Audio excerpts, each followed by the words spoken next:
Hello, it is I, LCX, and I am a VTuber who primarily plays retro games, although I do play some modern games as well.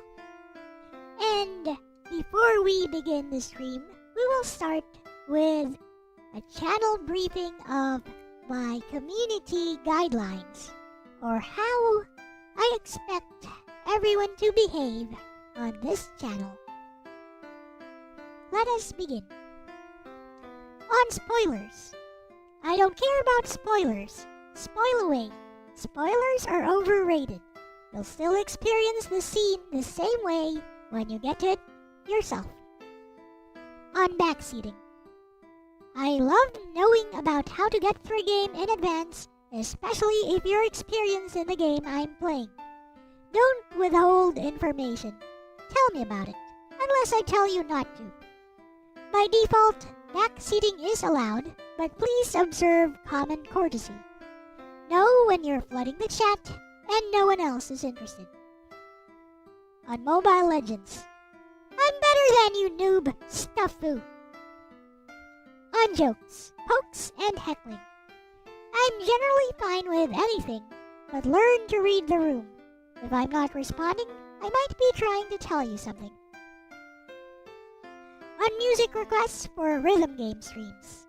One request at a time. Don't make multiple requests at once consecutively. Use common sense and common courtesy. On chatting with other people on stream. You know what? Use my stream as a chat room to talk with your friends as much as you want. Just keep in mind that some people may also want to pay attention to the game or to whatever it is I'm streaming. Why is everyone a mod? I'm part of a retro gamer community wherein that is the norm. You visit my streams regularly enough, I'll eventually give you a wrench, so that you can easily follow other people's channels and become part of the community. If I judge you as someone worth bringing into the community, I might just mod you immediately. It has nothing to do with moderator duties. I only ask that if you spot any trolls, please ban and report them right away. On common courtesy and respect. Respect me and the people chatting in my streams at all times. All debates and discussions are welcome, but no personal attacks, whether direct or indirect. Passive-aggressive behavior will not be tolerated. Just so you know, I have certain administrators in the chat with higher privileges than regular moderators. So, with that said, thank you very much for listening. If you're interested in my VTuber lore, it's the top video in my channel. With that said, we will now begin with a segment called Elle Talks, wherein I talk about a random topic which I have chosen for the day, or I may play a game, like a short game that I chose for the Elle Talks segment. And this is a pre-show which lasts anywhere around 40 minutes to an hour before the main game begins. I trust that this is reasonable enough, so let us begin.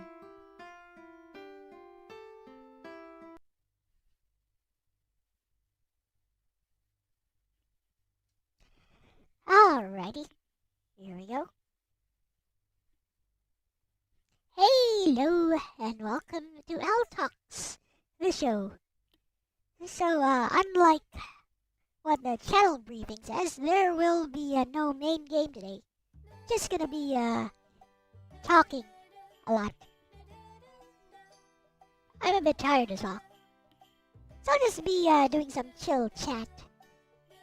With that said, even though I typed it out in chat, hello Katsu, hello JC200X, and hello DJ Ronnie. Welcome. I've got a few topics lined up. And I'm gonna try to show a cartoon. Hopefully it's old enough to not be copyrighted. But But patents last like 50 years. So, beyond the death of the original copyright holder. So maybe not. I don't know. We'll see. Halo or Crunchy News. Oh, I'll just run it through Tube Pilot. Yep. That's what I'll do. So anyways, on to the first topic. So I got a new chair. It was a mail order. From Shopee. Yeah, I buy stuff from Shopee all the time.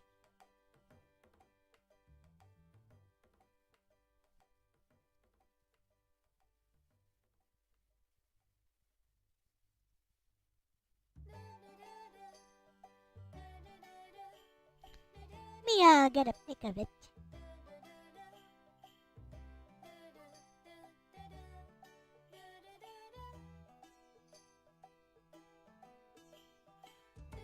Or a pic of it before it was assembled anyways.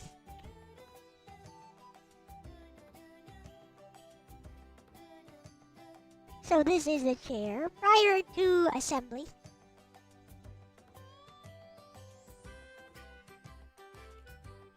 Hello, Abramories. So there's a story behind this chair. It arrived yesterday, but I was driving around because we had some stuff to do yesterday, so there was no one at home in the house, and the delivery rider left it in a car display center. They left it with a car display center with one of the employees at a car display center, which is just 1 block away, like 1 block to the side of my house.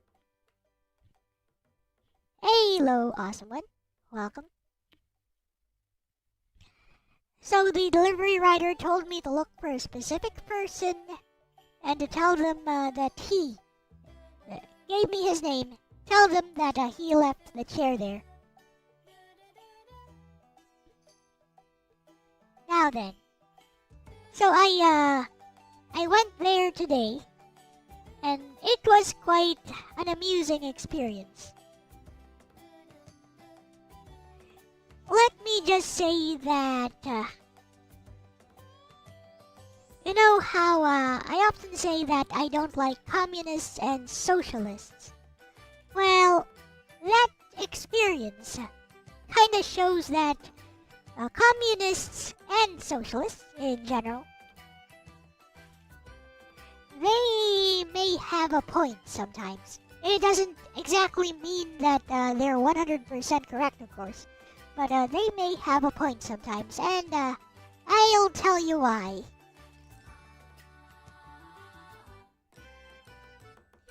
So,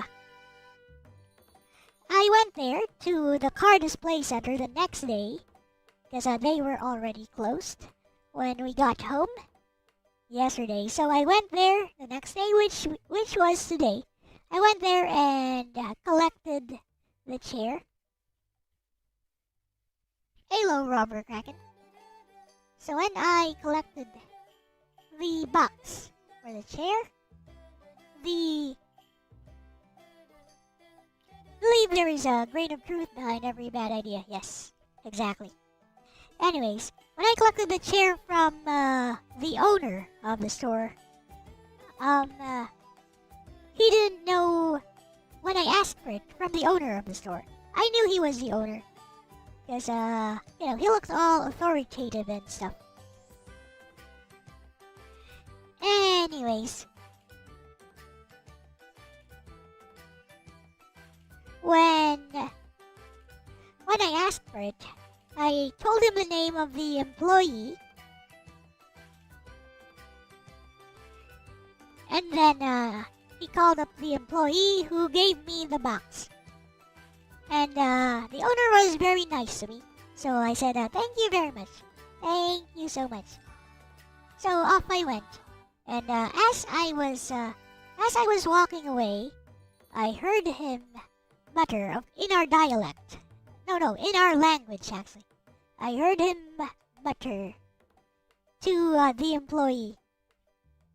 Asked the employee, why did you accept that? Why did you accept that package? Who told you to accept that package?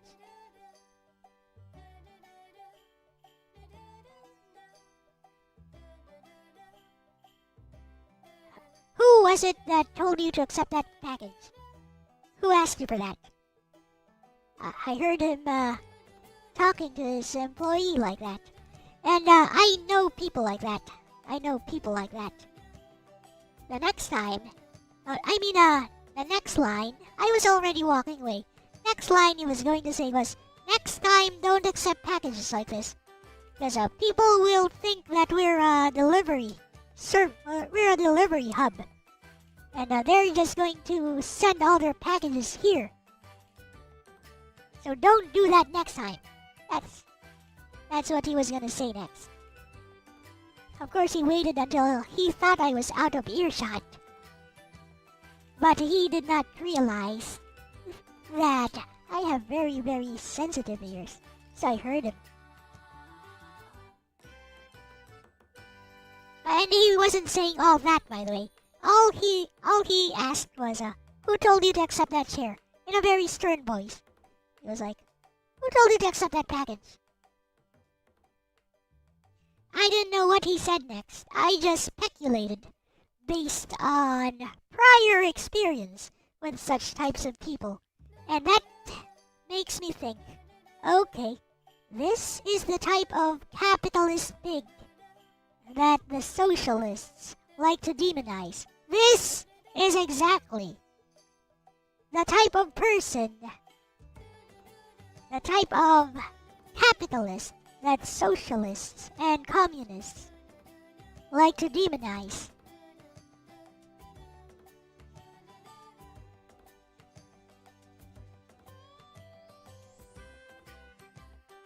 You'd argue the problem isn't even capitalism, it's just materialism. Maybe it is. But the point here, Katsu, is that it gives credence. It gives credence to Halo Hill. It gives credence to the complaints often lodged by the communists, the wannabe communists who are living in capitalist societies. This type of incident, like this type of person, it kind of lends credence to their complaints. Eternity is placed in man's hearts by God, and nothing earthly can fill it. Unfortunately, I don't believe in that too. Also, because I'm an atheist. With that said, I have nothing against people who believe in that. So anyways, to the point.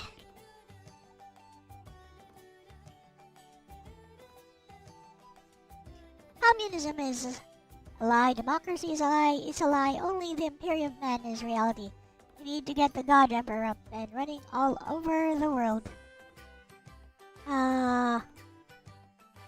Yeah, sure thing.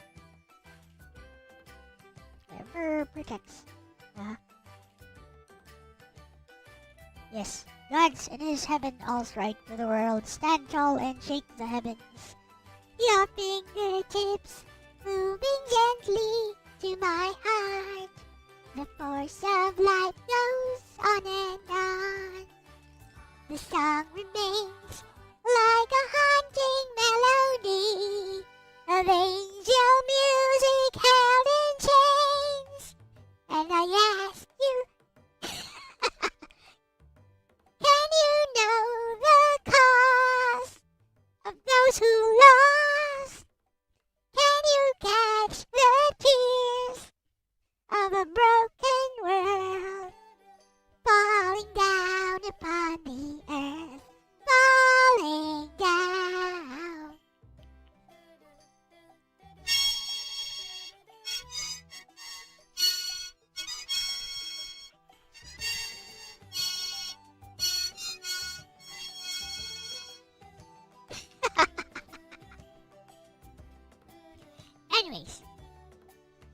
let's talk more about this chair I got. It's a pretty cheap chair, you know. Doesn't even swivel and stuff, but it's nice and comfy. I had to replace it because my cat ate the foam from my previous chair. Ate up the foam, and having it reupholstered would cost more than buying a new chair. So I just went ahead and bought a new chair.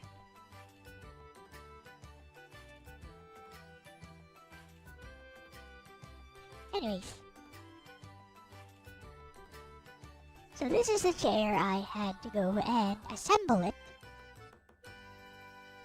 Fortunately, it came with instructions on how to assemble it, and with a hex wrench and all the bolts and stuff to assemble it. As you can see here, it is here are the instructions written in perfectly legible Chinese, which of course I don't understand. So screw that. I just use the pictures to sort of piece together the chair. And yeah, I eventually got it finished. But this time, I didn't want to risk my cat eating up the foam again. So, here is the fully assembled chair with my cat on it. And as you can see, I actually staple gunned an old towel, which I no longer use. I staple gunned an old towel onto the foam so that my cat will not basically scratch it up and eat away at the foam.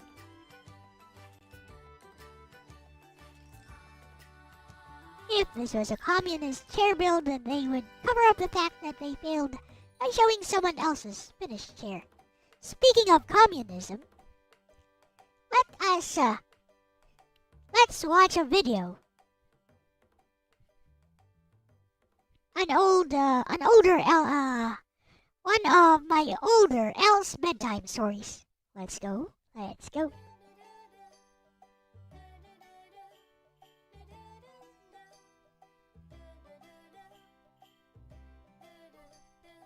I could read the story for you again, but why don't I just show the video of myself reading the story?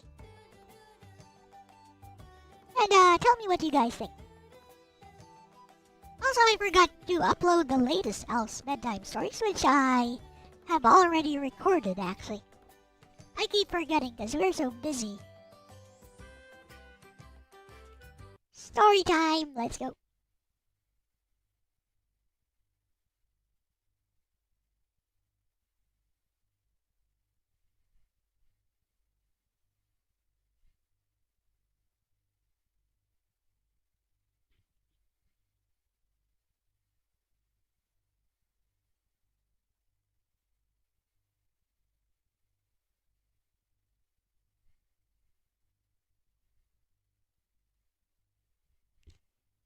Wait while I capture this thing here.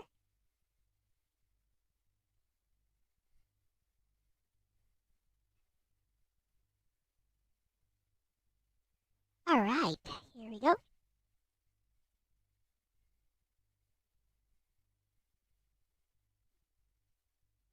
Here is home. And well,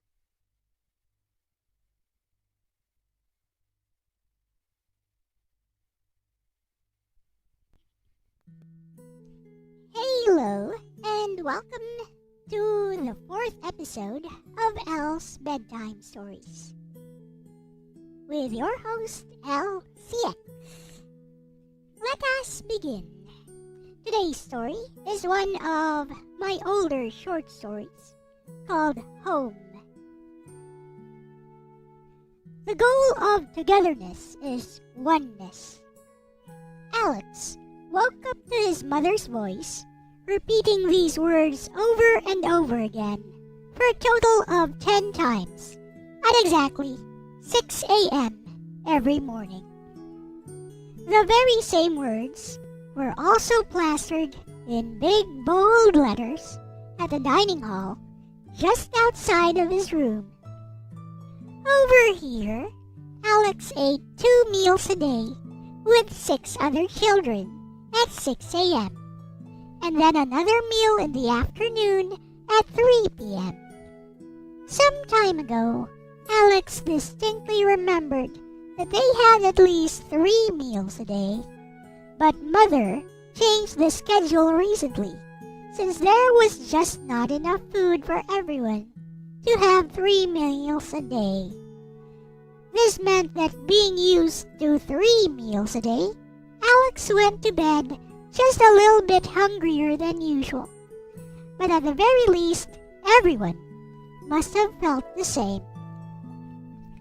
At least we all go a little bit hungry, right, Alex? Michaela, the girl who sat next to Alex at the dining hall, asked. Yes, Alex answered with a hint of reluctance while pondering the question in his head. There is a sense of security in knowing that everyone else is suffering the same way that you are, Michaela added.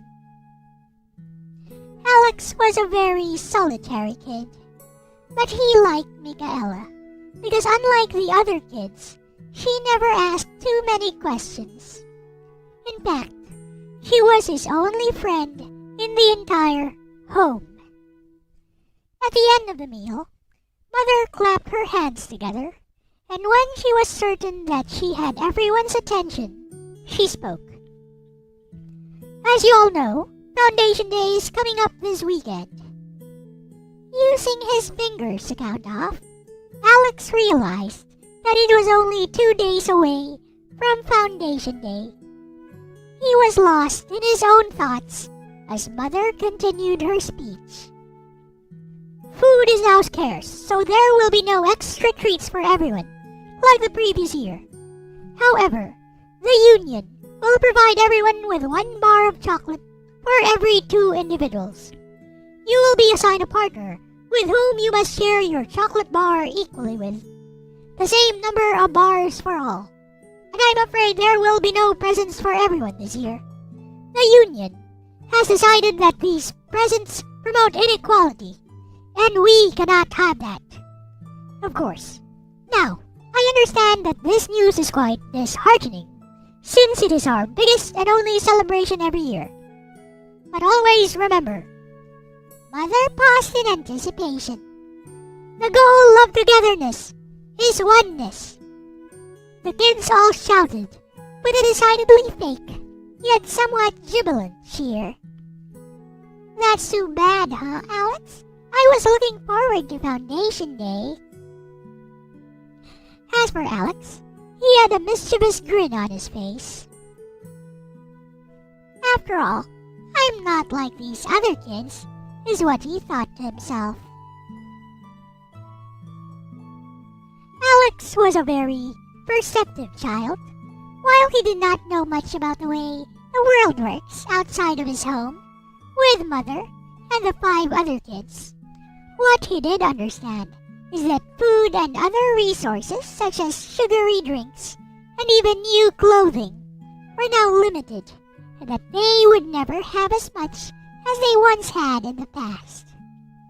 However, even though supplies had been slowly dwindling over the last 3 years, they had always celebrated Foundation Day on the 3rd of December. Mother had told them that this was the day that the Union was formed. It was on this date over 108 years ago, in 1918, when humanity chose to enter the age of equality. And it has never looked back ever since. Of course, for Alex and the kids, the 3rd of December is the one time in the year when they could play all day without worrying about household chores, eat sweetmeats, and delicious desserts. And at the end of the day, at exactly 12 a.m., everyone would receive a beautiful present, personally handpicked by Mother. It was the one time in the year when they could all receive something that was different from what all the other kids got. Hey, Michaela, if you can sneak on over to my room when all the celebrations are over on Foundation Day, I have something nice for the two of us. That sounds great, Alex. I'll go and tell the other kids too. No, Michaela. This surprise is only for the two of us. There's not enough for everyone else. Oh, but I thought we were all equal here, Alex. Why is it only for the two of us?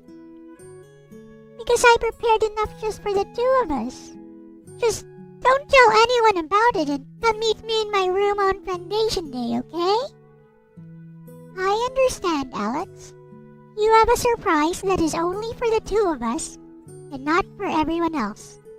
I shall meet you then. Michaela bowed with a smile. Later that night, Alex carefully took out a wooden box that he had hidden on the underside of his bed. The box had been one of Mother's Foundation Day gifts back when Alex was much younger. Back then, he thought that it was rather useless and that he would have preferred a new toy or a storybook. But this was before the time of scarcity. Now, he found that he had the perfect use for it. Opening the box, Alex admired the treasures that he and Michaela would have all to themselves on Foundation Day. A few sachets of butter, some packets of maple syrup, 4 rolls of biscuit, 2 small bottles of strawberry jam, 5 chunks of smoked meat, and a few other odds and ends of food items that he had managed to pocket and sneak into his room during meal times. 6 months' worth of smuggling overall. And just about enough for 2 kids to have their own Foundation Day worthy celebration on the 3rd of December. I bet Michaela will be so happy. Suddenly, from out of nowhere, the door to Alex's room was flung open, and Mother stormed inside with a stern look on her face. Yet, while having Mother enter his room so suddenly gave Alex quite a jolt, it was the smaller silhouette behind her that made his spine tingle with shocking realization. Alex, do you understand what it is you have done? Asked Mother. Alex nodded submissively. Good! Then if you do, please take that box and accompany Michaela and I to the fireplace. But Mother, even if keeping all this food to myself is against the rules, shouldn't we at least add them to our meals on Foundation Day? At the very least, everyone would be a little bit happier. Alex, there are 6 of you children in the house, but you clearly and deliberately stashed enough food for just 2 people. How do you propose we divide these items fairly, in the spirit of equity, as our founders have taught us? Alex could not answer. Good. Now come along, let's go to the fireplace. And so, Alex, together with Mother and Michaela, made their way to the fireplace. Now, throw that box into the fire yourself, so that you may understand the weight of your selfishness, Alex. Alex did as instructed, and he watched in solemn silence as his treasure, 6 months' worth of work, and his box, a unique gift from Mother that he would never have again, were slowly incinerated and turned into sweet-smelling smoke. I did this for you, Alex muttered underneath his breath. He stared at Michaela, and she turned to meet his gaze. Alex searched her eyes for a hint of regret, a glimmer of hesitation, a sliver of remorse. But from his perspective, he saw none of these. Mother clasped them both by the shoulder. And remember, children, Mother whispered quietly, the goal of togetherness is oneness. Alex and Michaela said in chorus. The next morning, Michaela came over early to Alex's room. It was 5:40 a.m. Still quite some time before the 6 a.m. wake-up call. Alex? It's me, Michaela. She knocked twice. Of course, there was no response. After all, he must have really hated her for what she had done. Indeed, Michaela did feel sorry for her friend. After all, he had done everything for her, and this was also his sin. Michaela could not understand why Alex forgot about something so simple. You don't do something that would only benefit one person. The goal of togetherness is oneness. If you celebrate together with everyone else. If you suffer, then you suffer the same as everyone else as well. That is oneness. Feeling pity for her friend, she had come over this morning to explain what happened to him, so that they might remain friends. Surely, you would understand. Alex, I'm coming in. Michaela opened the door to Alex's room. It was dark at first, but gradually, her eyes adjusted to the small amount of light that filtered in through the doorway. And of course, there was Alex at the back of the room. Alex was at 3 o'clock, and then 6 o'clock, and now 9 o'clock, and 12 o'clock. Back and forth, and so on, went Alex. The end.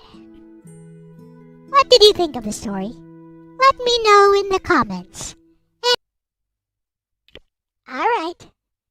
As the ghost of LCX past says, what did you think of the story, guys? Did you get it?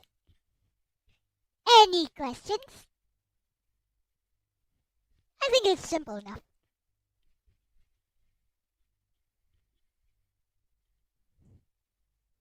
It's a good way to bring a little bit more exposure to some of my stories.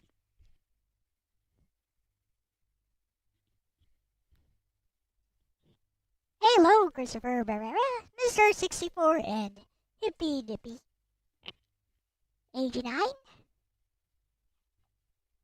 Thank you for joining me today.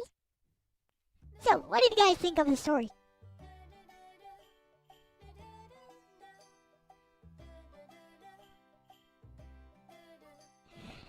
Anyways, so back to that chair that I was building. Eventually I managed to finish it, and I had an old towel which I stapled all over it, all over the foam, to prevent my cat from tearing up the foam again, the seat itself. So here it is. It actually covers the entire cushion of the chair. It kind of looks like it's part of the design of the chair. And of course it prevents my cats actually, as in plural,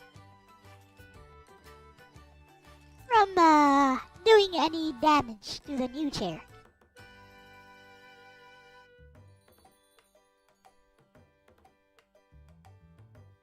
But anyways,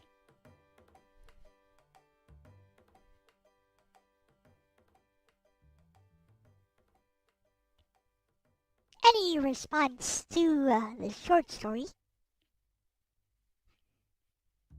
No? Alright.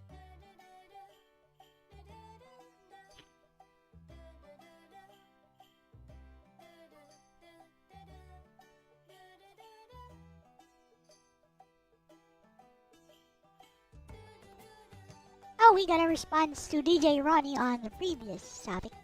But imagine a business owner being concerned about being held liable for packages. That's true.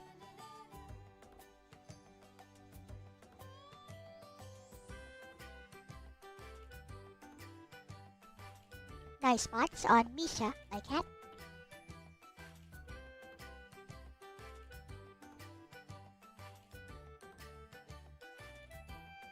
Yeah, It's a legitimate concern. Which one? My cat? My cat is female. Her name is Misha. Hello, Verducci man.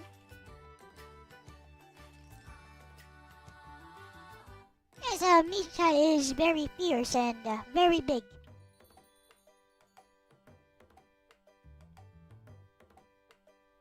She's a sweetie. Only when it's me or my mother. Or her daughter, actually. You know, you've seen her daughter, I think. You guys have seen her daughter. Daughter is huge.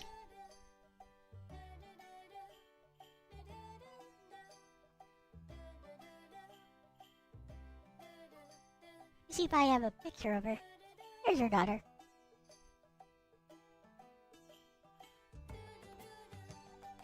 She's a pretty cat. She's a pretty calico cat. She's hugified. She's about the size of a Maine Coon. No kidding. Even the same weight as a Maine Coon. Anyways, here's this. Very pretty kitty. This is Misha's daughter. Daughter of that one.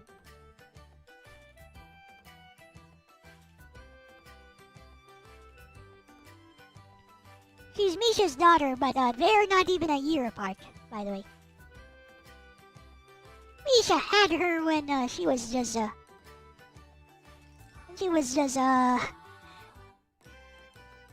around 4 to 6 months old. Yeah, she was pregnant with her daughter when she was just 4 to 6 months old.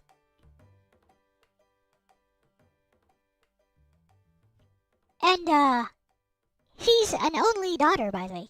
Like Misha gave birth to a singular kitten, like one kitten, which I believe is quite rare. Yeah, she gave birth to just one kitten, and it was this kitten right here, Micheline.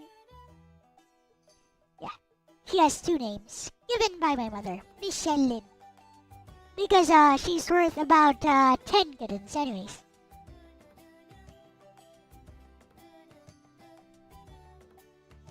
Your aunt had a cat that looked like the first one. Her name was Mekum.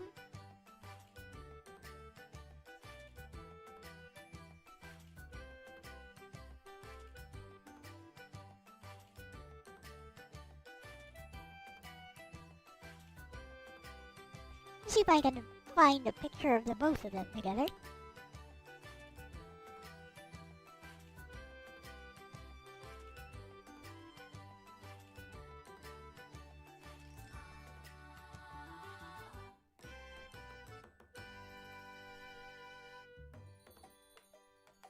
Here they are together.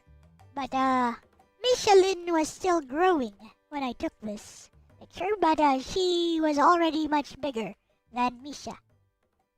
Nowadays she's like thrice as huge as her mother. She was still growing when I took this pic.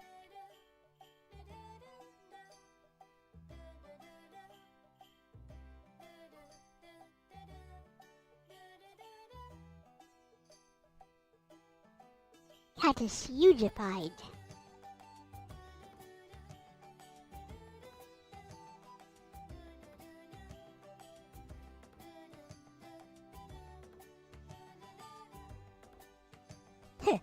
She likes to make all the cute poses though. She loves to make the cute poses.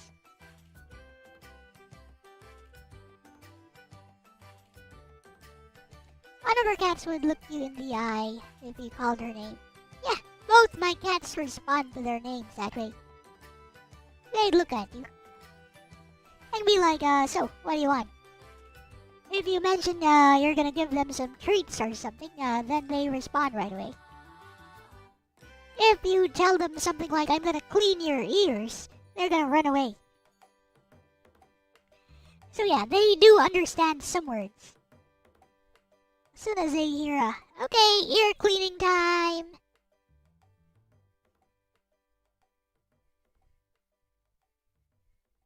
they'll run. They run away.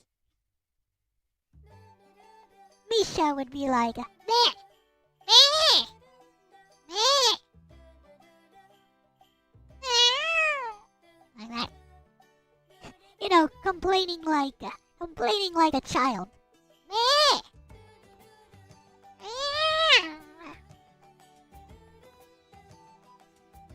On the other hand, Michelin responds more angrily.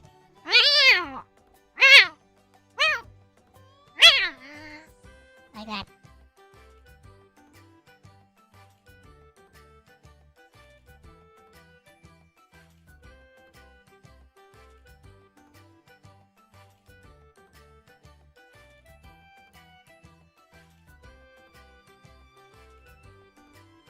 Speaking of cats, here is my figure of Nagi Sanzanin cat version. Super rare, there's only 3,000 of these. Only 3,000 of these were ever made. 1/6 scale. This is my picture.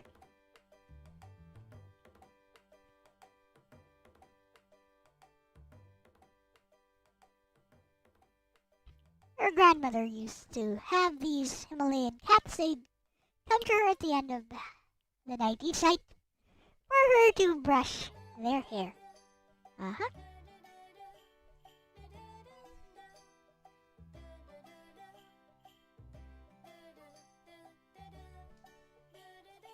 You see if I have like some drawings of them.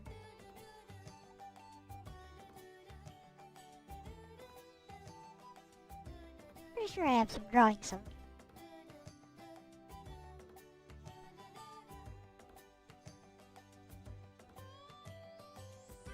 Oh, here we go.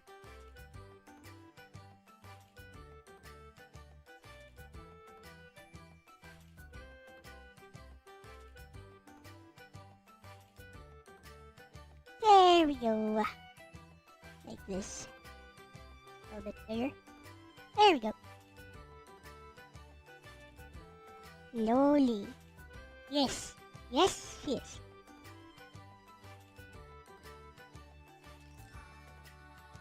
If you mean Nagi, yes, she is the very epitome of a loli.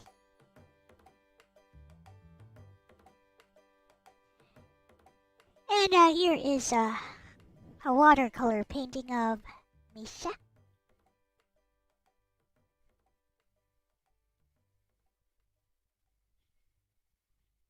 There's a story. You know, Misha has a story I'd like to tell.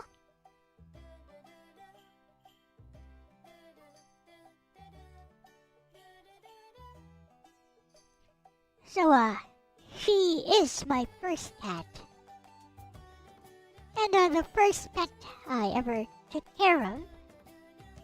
She's a pandemic kitty.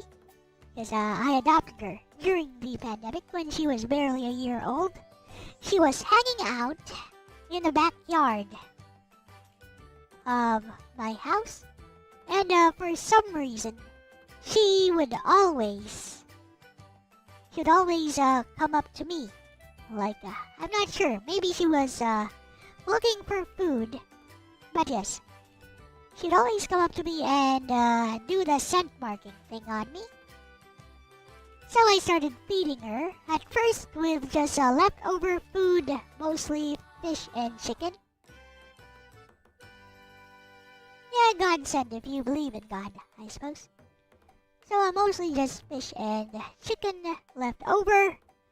And eventually I started buying her actual cat food.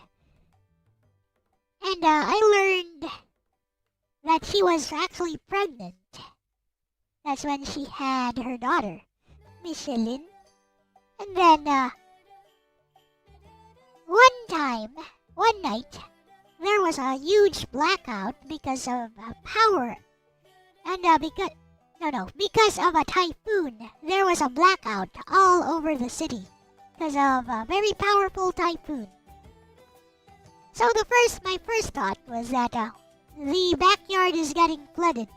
I wonder if they're okay. So I checked, And when I checked, there was Misha running around confused, and she left her daughter in the water.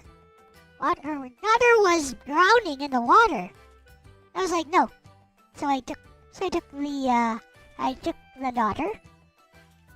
daughter, her kitten, and I put her inside the house, and I warmed her up, dried her with some towels, and then I got her mother, Misha, and I didn't have to even carry her because she just followed me into the house.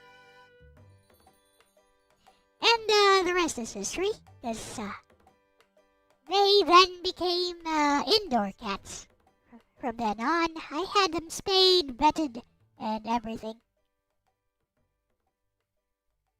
Well, I couldn't get Michelin, the kitten, spayed immediately, but I did get Misha spayed before she entered her next heat cycle.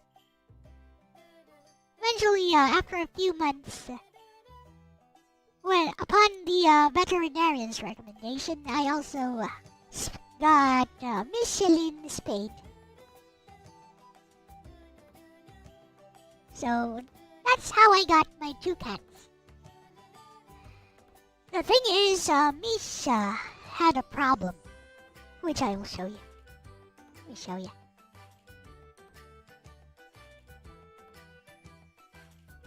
This one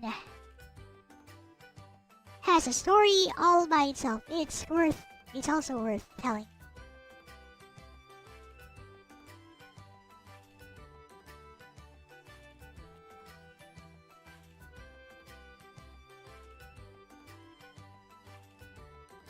So this was Misha's hind paw.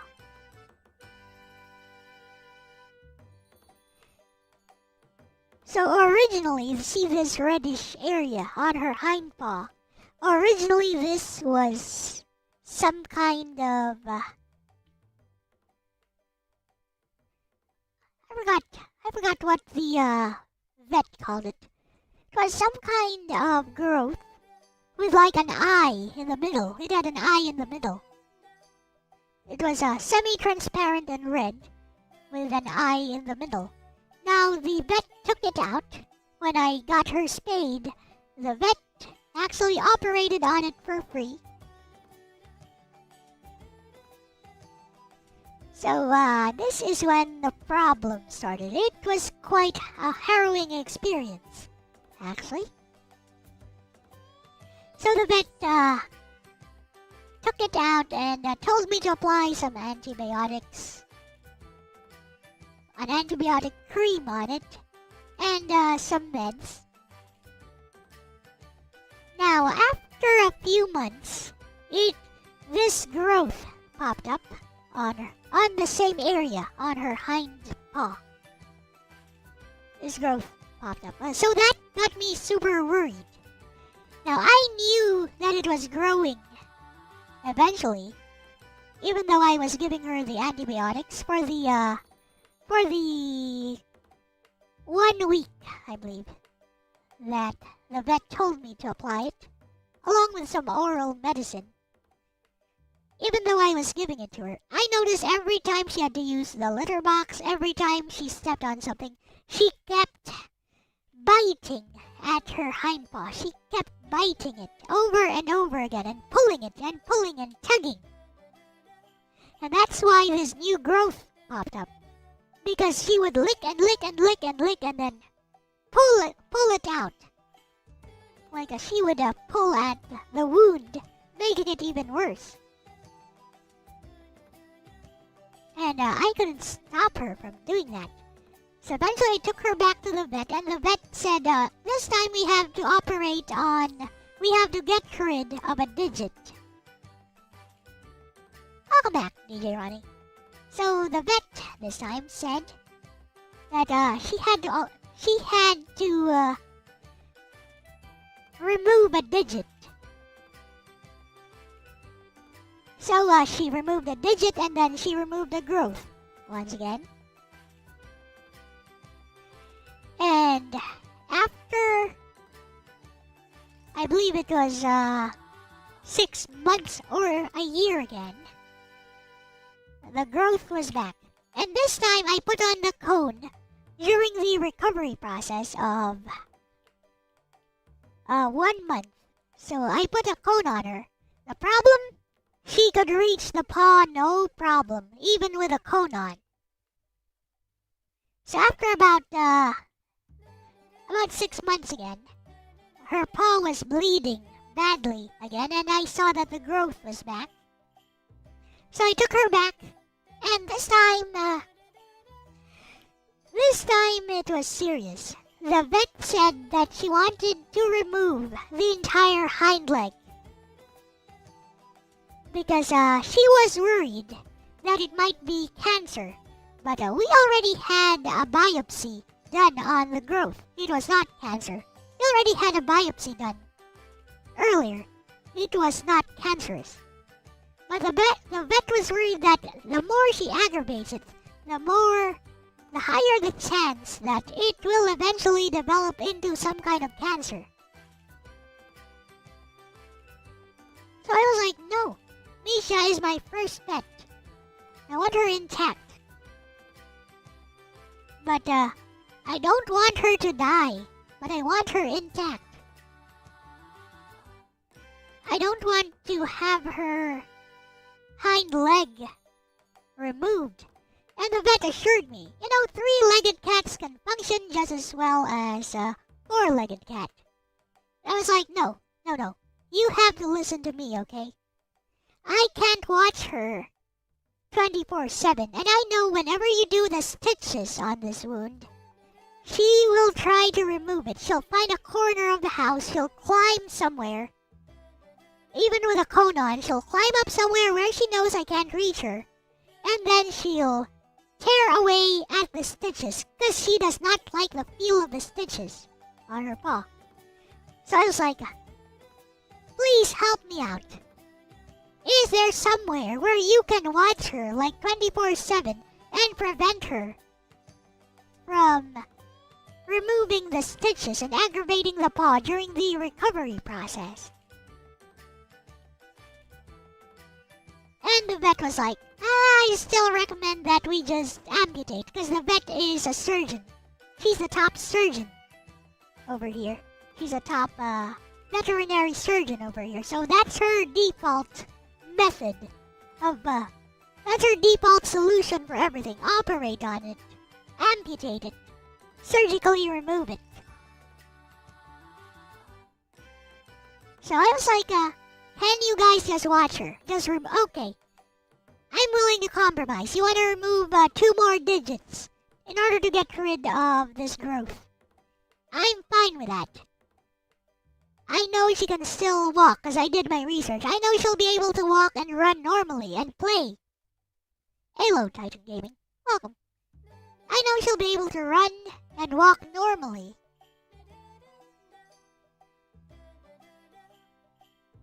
If, even with just 1 digit left on her hind paw. Doing fine. How are you doing? Anyways.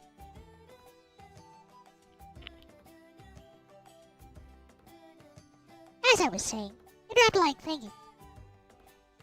So as I was saying,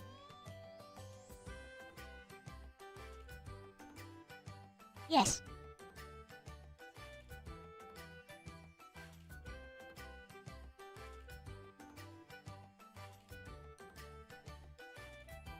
So as I was saying,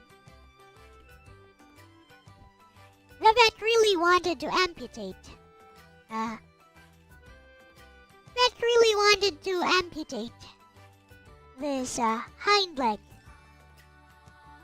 But she said, okay, I'm going to compromise with you. We're going to remove this growth once again, but I tell you it's going to regrow once again. I was like, I know you're the best doctor for the job. I know you're the best surgeon here. But I think I still know my cat better than you. The only reason it's regrowing is because she's aggravating it. She's actually biting it, gnawing at it. licking it every chance she gets. And she was like, don't you have like a super large dog cone on her? I was like, yes, I do. And yet she can still reach it. She can still reach it very easily.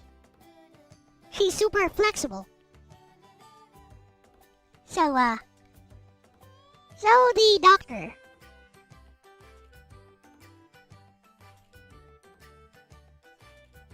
the doctor actually agreed to remove the growth once again, because we knew it was not cancer. Yes, but this is a story from the past. Anyways.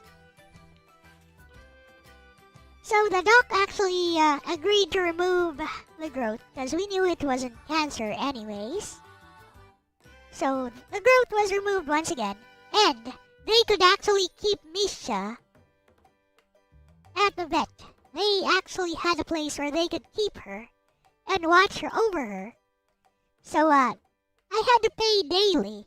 So I had to pay a daily rate. But I spent quite a lot of money on this.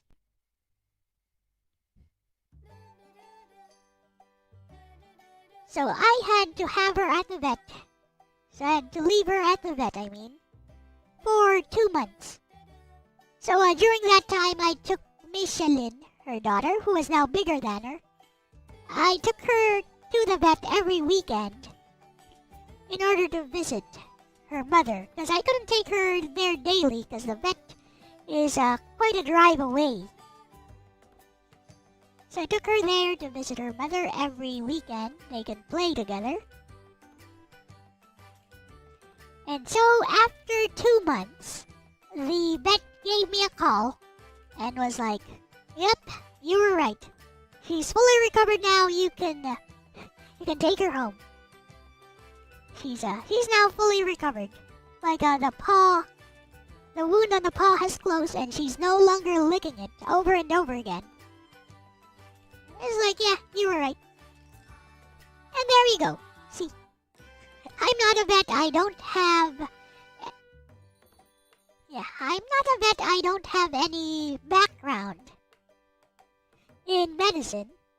I know some stuff from having just read it from various sources.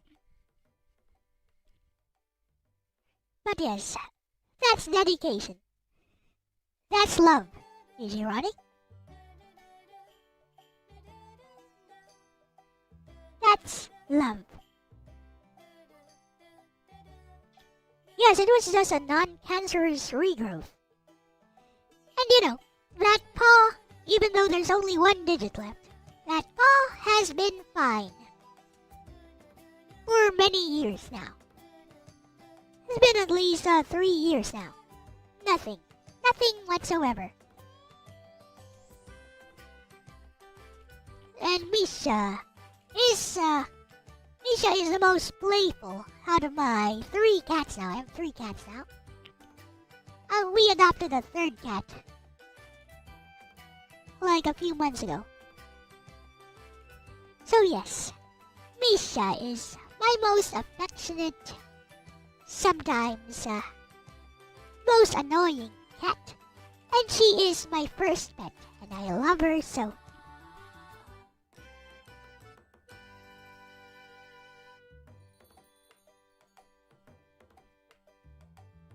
So yeah, there you go. Sometimes vets can get it wrong, no matter how well qualified they are. They don't know everything.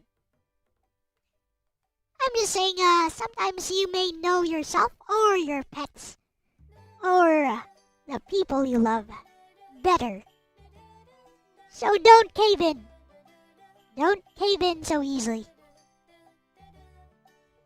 If I had agreed, then Misha would be a 3-legged cat now.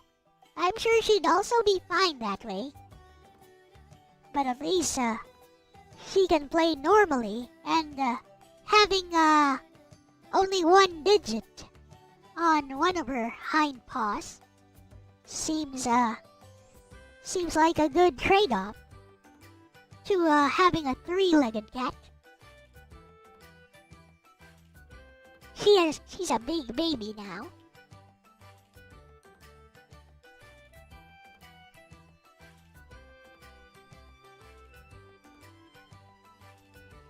And that concludes my story about my cat, Misha.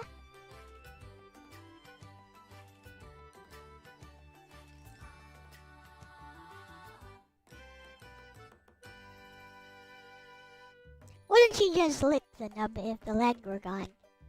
Yeah, that is true, DJ Ronnie.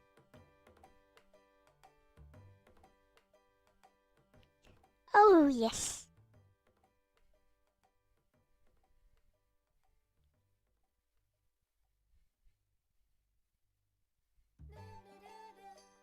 Takes good care of her daughter. Yes, she does. Even though her daughter is thrice as big as her now. Over here, the daughter was just twice as big as her. This is from... It's from around 2 years ago. 2 years ago. You can already see that the daughter is starting to overtake her in size.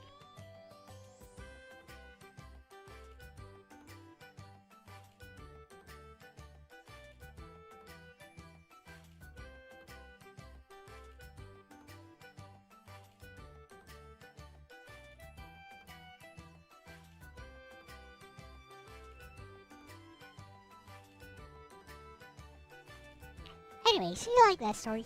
Here's another watercolor painting of Misha.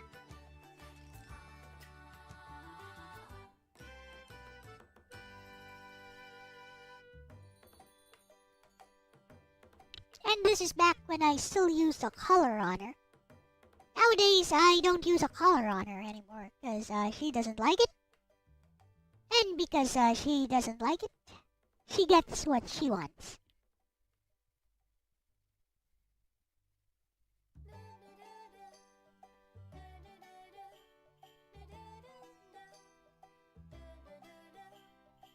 Actually, the dog would bark at her, probably.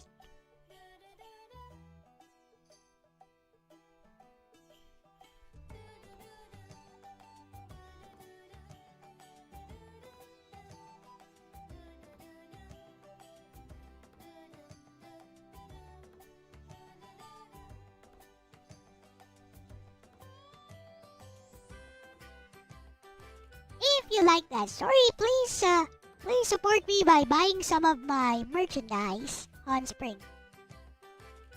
You can have this print of Misha and Michelin on a shirt or on some of my merchandise over at Spring.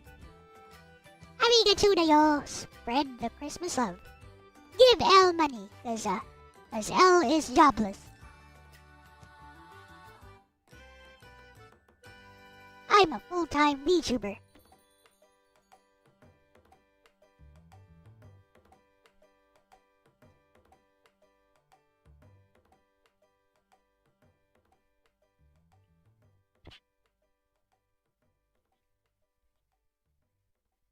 DJ Ronnie has bought some of my merchandise. DJ Ronnie can attest that my stuff from Spring are nice, I think. And I haven't made a sale since 8/26/2024. So, yep, it's been a few months since I last made a sale. Sad.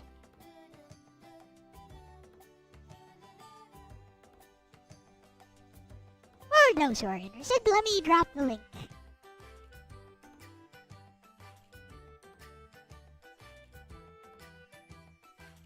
To my shop, I mean.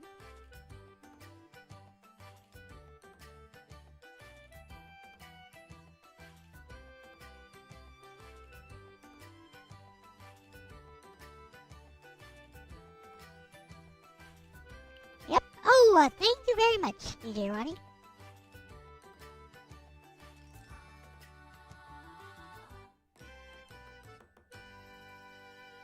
There you go. I didn't even need to do it myself.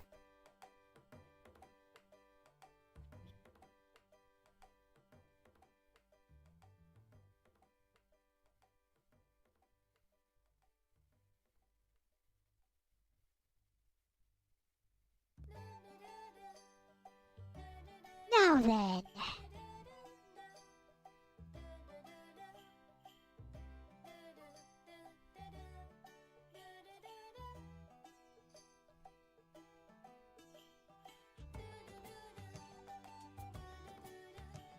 I know my merchandise is probably a bit pricey, by the way. But, oh, that's because Spring handles everything and takes most of the profit.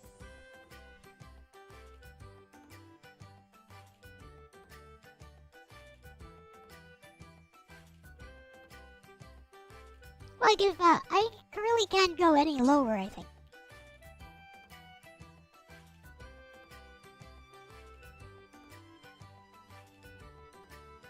Hello, Kermie.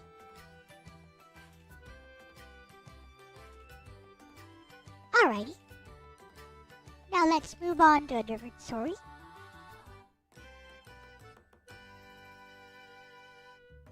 By the way, were you guys listening when I shared out Home, a short story? What do you guys think? Here's another pic of Michelin when she was much smaller. This is when she was a kitten, by the way. This is a kitten, Michelin. Look at the size of this flippin' kitten.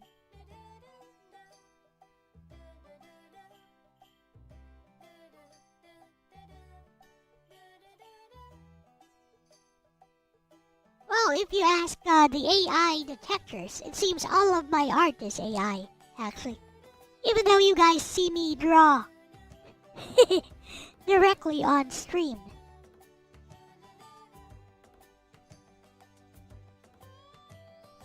Here's a pic of Michelin when she was...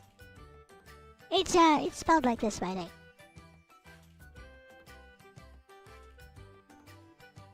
My mother gave her that name.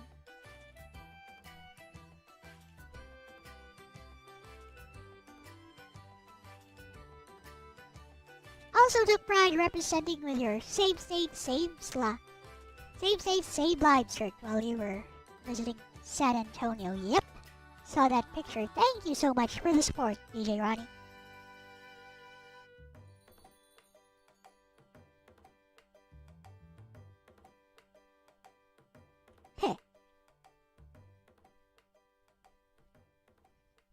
You can see this is my house.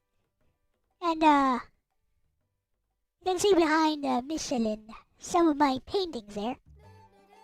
Yep, all the paintings on my house are mine, 'cause why not?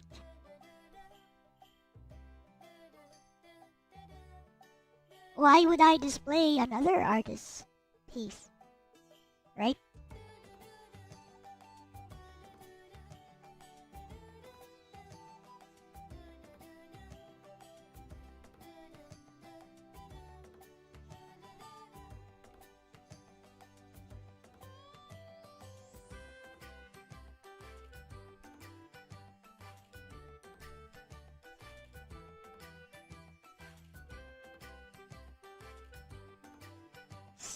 Speaking of cats, here is a super detailed artwork from me of a cat. Yes, she is also a cat. Meow. Michelin sounds like Michelin. I know. That's intentional. It's intentional.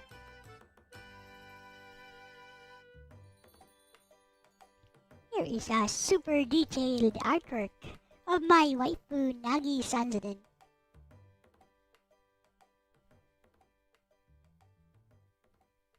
Rarely see such large ears on cats here.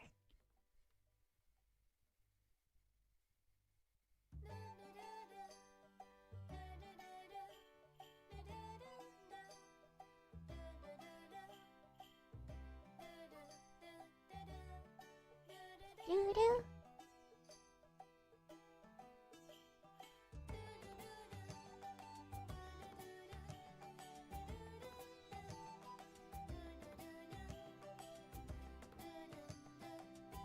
So here is another topic. Let's switch topics for a bit.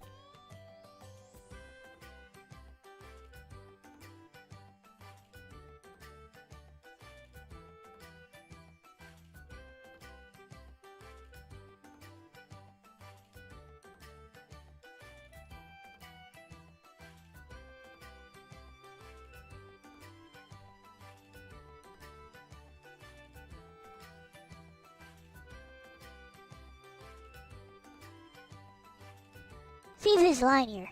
It's a line that Dracula utters in Symphony of the Night, the PS1 version, and only in the PS1 version, because they redid the dubbing for the PSP version and beyond.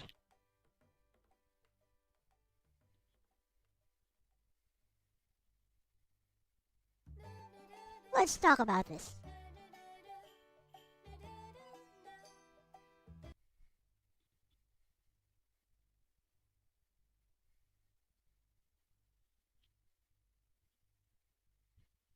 Not even talking about Shoujo Ramune. Kirby? I don't know where you're getting that.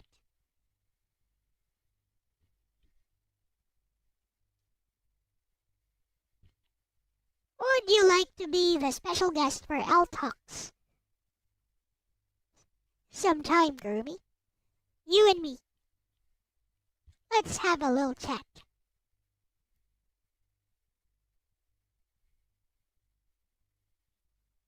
I ask you questions, you answer. Like that.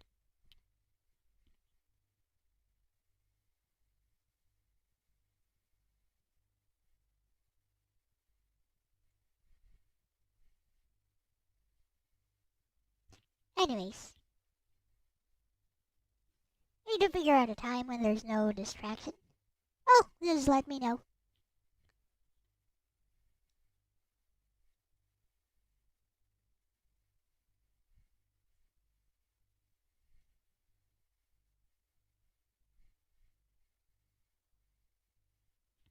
Alright. So let me just show this in action. Not sure which version of Castlevania this is. Here we go.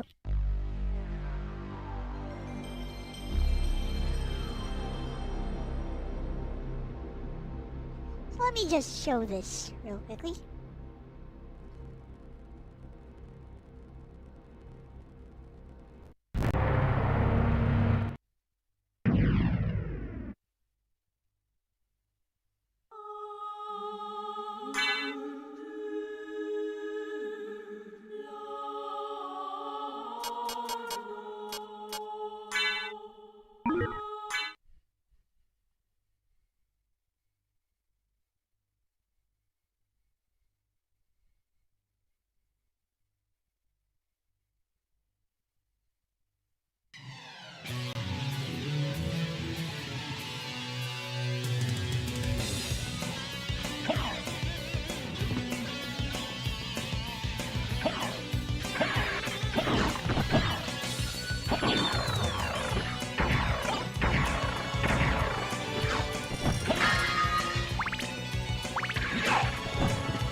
Okay, listen to this conversation.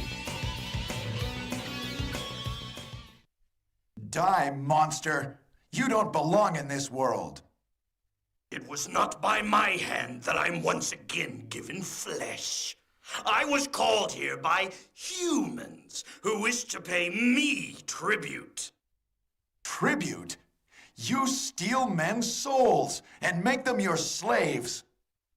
Perhaps the same could be said of all religions. He said the thing. He said the thing. There it is. So you see this line?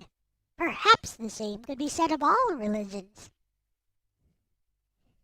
Use that line as a comeback to absolutely anything. Use this line as a reply to absolutely anything. Let me give you guys an example. Hermie says, "Ah yes, Nobeta steals men's souls and makes them her slave like Flair and Nornwood." Harumi? Perhaps the same could be said of all religions. See, it just works. You see that? Like, you're stumped on what to say. Like, for example, you're in the middle of a very heated debate on whatever topic. don't know what to say. You say this. Just say, perhaps the same could be said of all religions. You're arguing about U.S. politics. Like whether Trump won legitimately or it was manipulated by forces, which who knows what.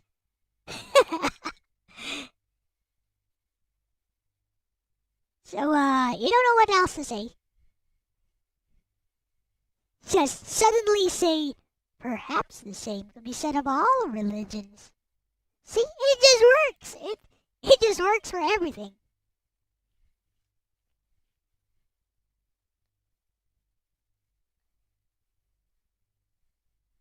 Here, Kurumi says Desert Punk is a good show, better than Girlfriend, Girlfriend.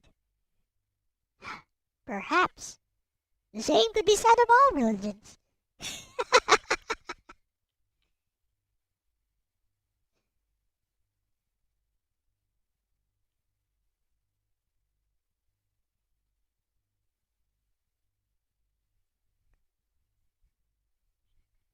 The No Beta cult. You think that No Beta, with such a niche fan base, is a cult? Kurumi, perhaps the same could be said of all religions. You see, it just works. I tell you, this thing just works.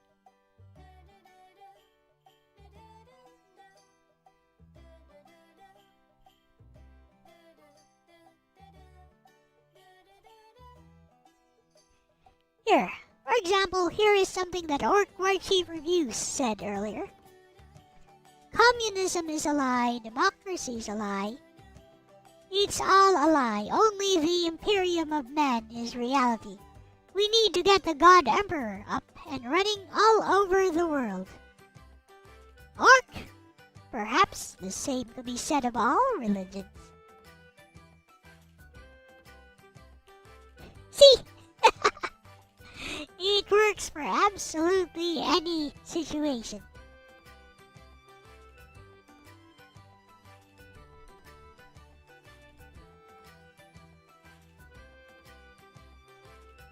Awesome One said if this was a communist chair build, then they would cover up the fact that they failed by showing someone else's finished chair. Awesome One, perhaps the same could be said of all religions. You see, guys, you see how that works with absolutely everything. I tell ya, this is the universal comeback. It's the universal comeback of the century. Yes, UCC.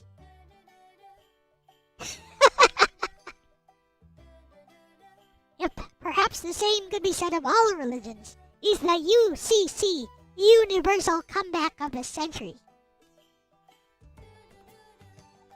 It's so awesome. We should make a shirt out of that. Or some kind of design. Like so.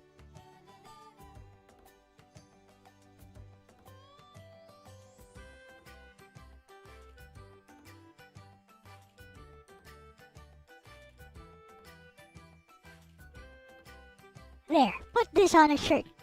I tell ya. Put this on a shirt, on a placard,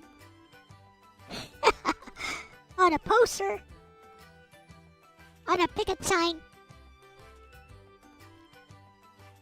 Put this on a picket sign while you're protesting.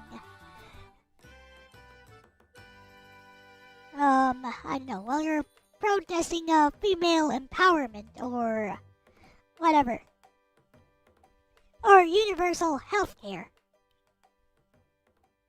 Just put this on a sign. Perhaps the same could be said of all religions. You're having an argument with some guy like Steven Crowder.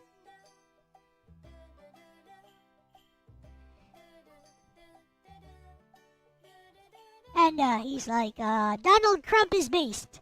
changed my mind. So you start by asking him that question.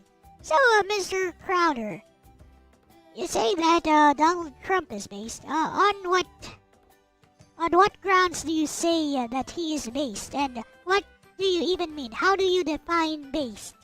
So he goes into an explanation, blah blah blah blah blah blah blah blah blah blah blah blah blah blah blah. He goes through his talking points. He's very good when he has talking points. He regurgitates the same talking points over and over again, just like all conservative speakers, or even leftist speakers. To be honest, both sides are guilty of that. Anyways, so Mr. Crowder goes into an explanation about how Donald Trump is based because he wants to make oil prices cheaper, blah blah blah blah blah, and he believes that there are only two genders, which he will have Congress sign into a law, and other stuff. So he goes into this long-winded explanation.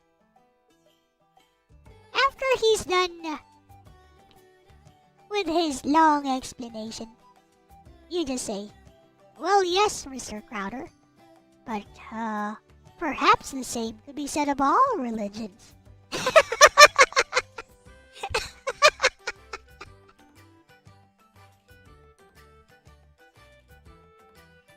See? I tell ya, Castlevania Symphony of the Night has unlocked the secrets of the multiverse. Or the universe, if you don't think that the multiverse exists. The secret, the most well-kept secrets of whatever philosophy. Quantum physics. All summed up into this one phrase. This one sentence, actually. Perhaps the same could be said of all religions. I tell ya, anytime you're in a discussion and you think you're way over your head, you're out of your depth, just go, perhaps the same could be said of all religions. I tell ya, old Dracula is a genius.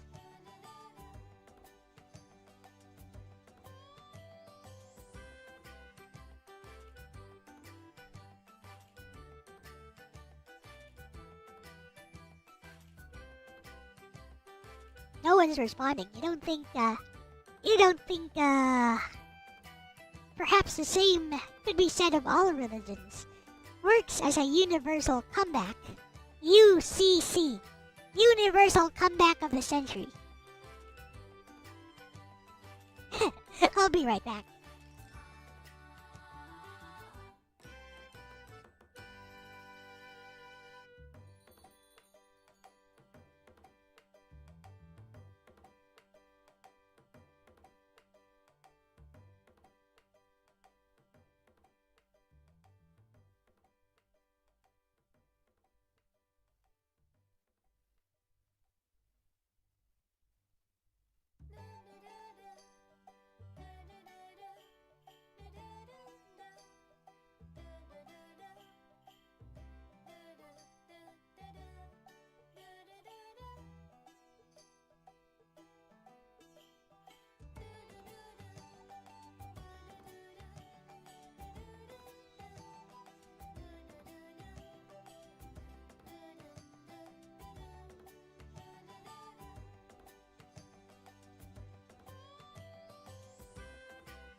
actually have a slight problem with a new router, because the old one was replaced by the ISP.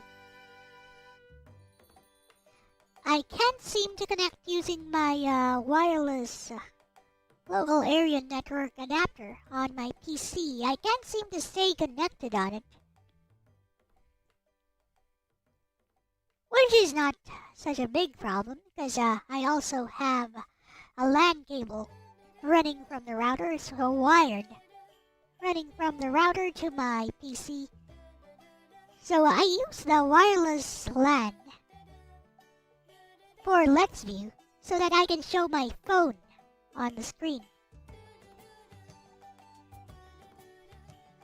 When I play games like Mobile Legends, for example.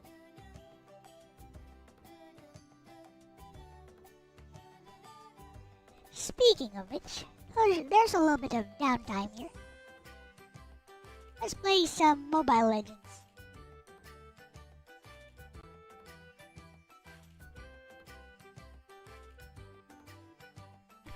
Actually, maybe let's not.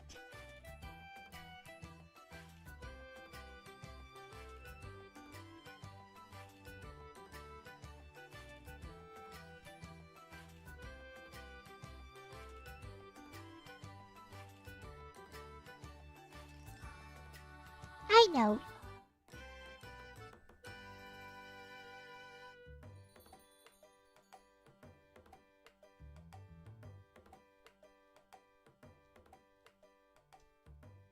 Let's play some Christmas-themed retro games instead.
I don't know. I don't know what to play.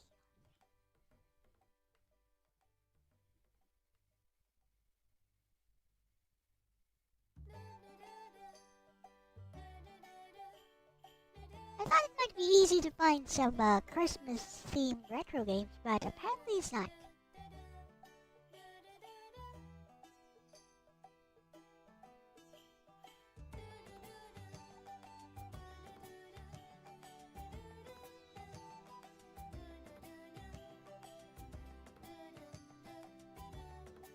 Hello, Frater Seeker.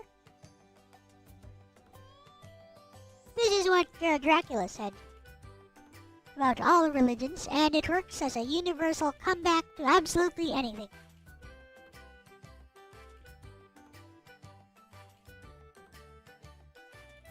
You ever get into an argument online? Just reply with, perhaps the same could be said of all religions. It just works.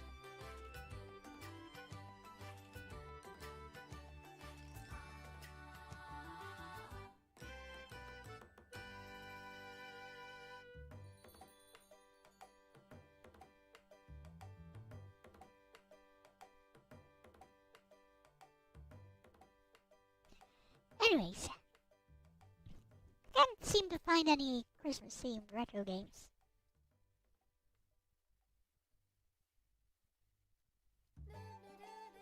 I'm the first VTuber to ever say your username correctly. Well, I got lucky. And let's fix, seems to be a bit of a downtime in chat, so let's, fix up my no beta model.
This is duck station.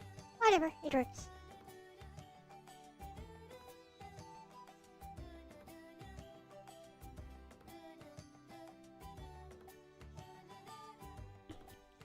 Now what I need to do is fix up my no beta model.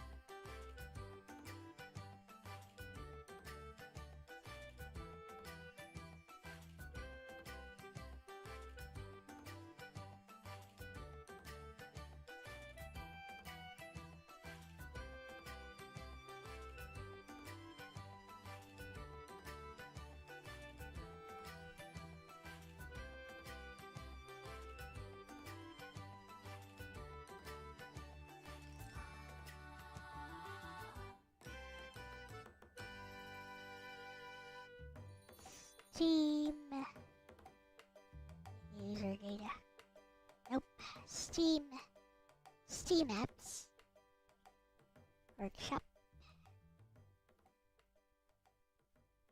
No common. VTube Studio. Hey Loars, welcome. It's going okay.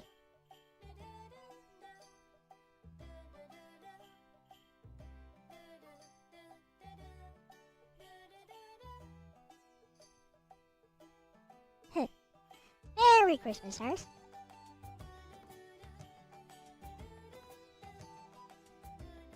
There's no beta.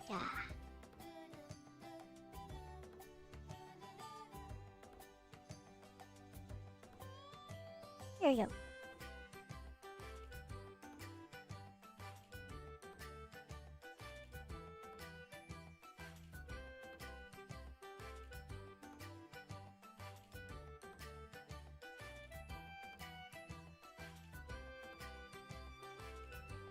Let's find a picture of Nobeta.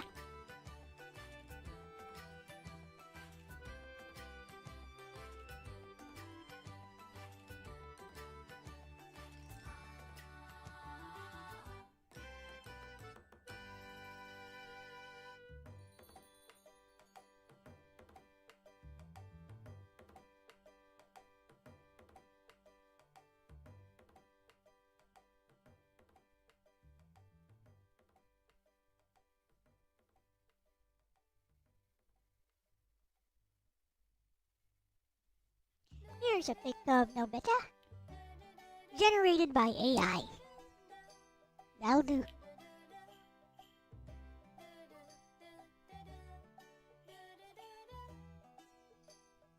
I see. Just need to figure out how the hairband works.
And then...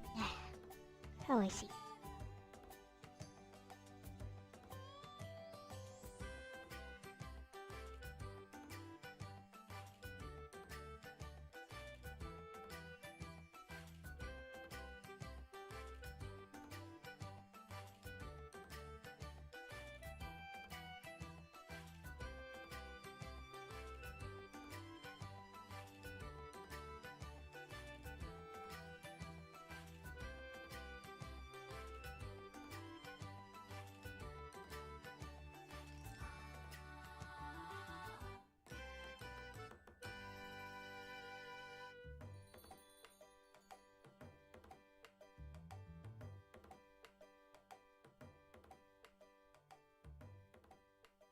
Allow me to explain. Frater Seeker, that's Scrumy's way of saying hi.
You like the BGM? It's from Art Anelico 2. Its name is Going My Way, Art Anelico 2 for the PS2.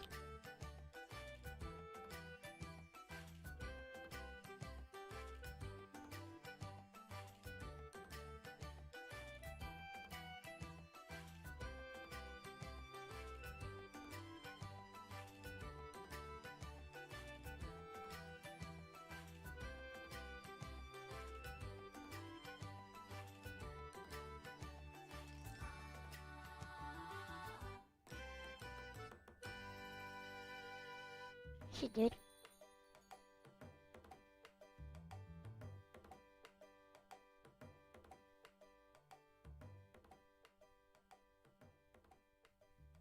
I just save this. Let's see how that looks.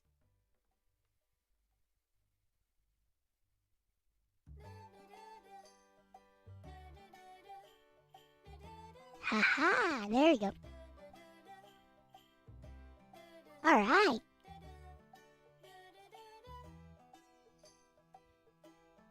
You like the festive heterochromia?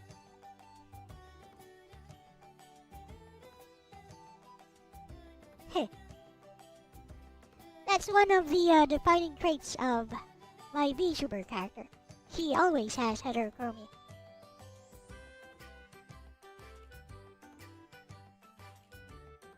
The witch from Cryon Conquest over No Beta. That's totally something that Kurumi would say. Hello, Nintendo. But not something you would say.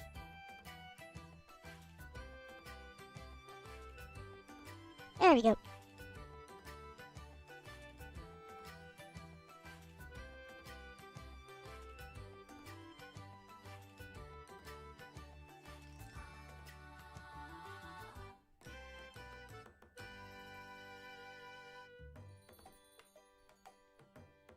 takes care of my...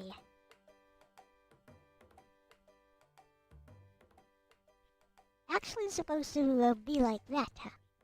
But it's okay. It's my version, so it's fine.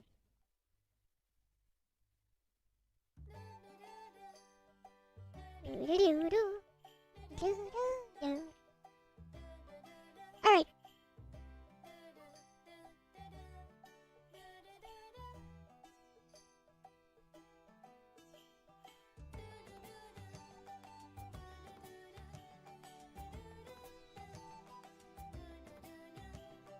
Now let's talk about something else.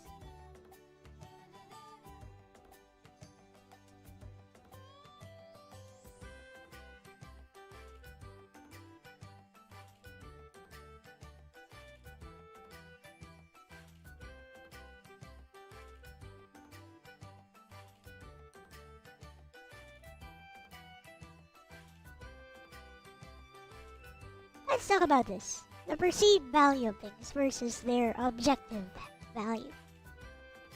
Which I find can vary quite a lot. For example,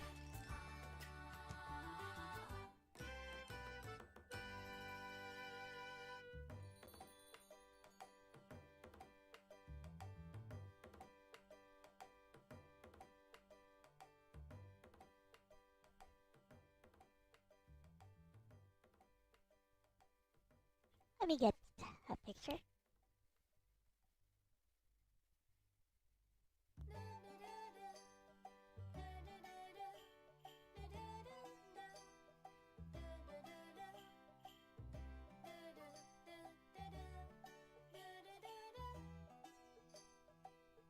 Here's a picture.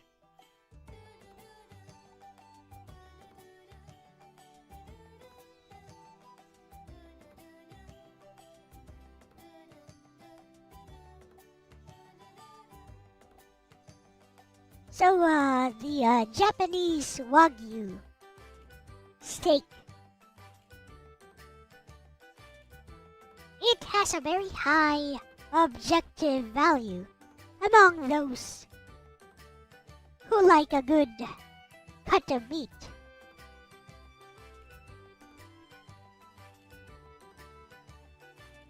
But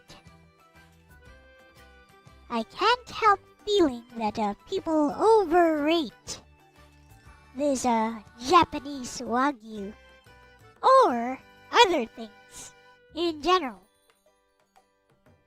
Like, okay, it's worth this amount of money. Like that is its price on the market. But I feel like a lot of that is because people like to justify their purchases. Is it best served undercooked? Well, yes. That's what they say. Because the marbling of the meat will disappear. The marbling of the fat will melt if you cook this type of meat at well done.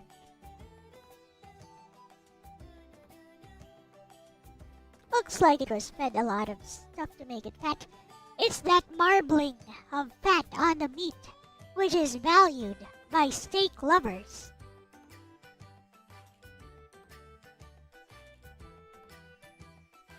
Exactly, Fratter Seeker, exactly. That's what I'm getting at.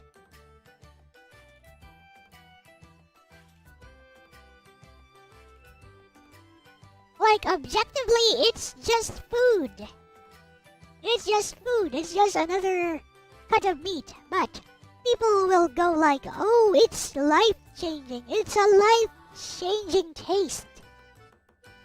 Like, you will never experience another type of taste like that. You can never go back once you've had this, highly prized Japanese Wagyu beef.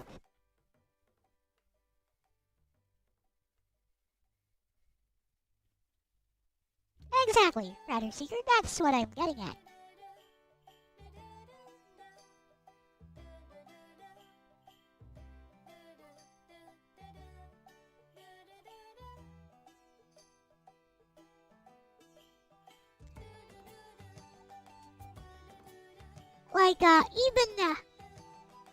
let's say, inferior materials, inferior art materials versus superior.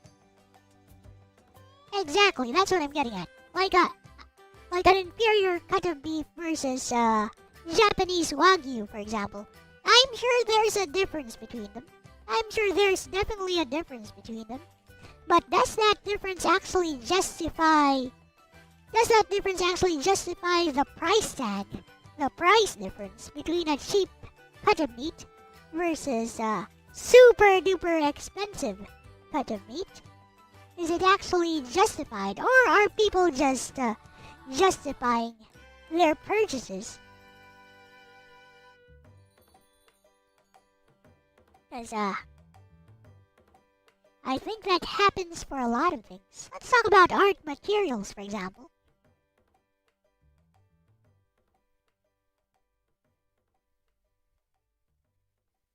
Like the difference between here, let's change this.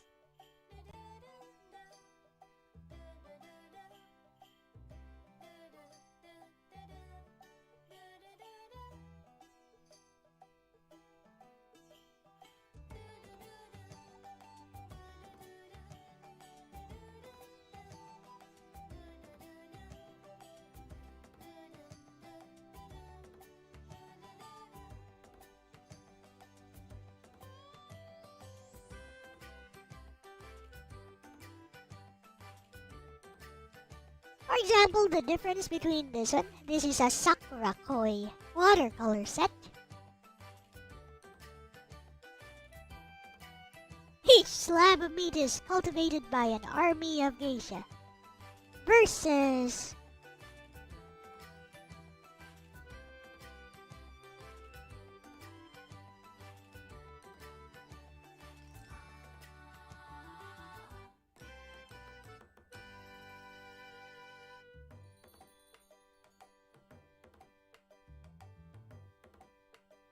this set which I have.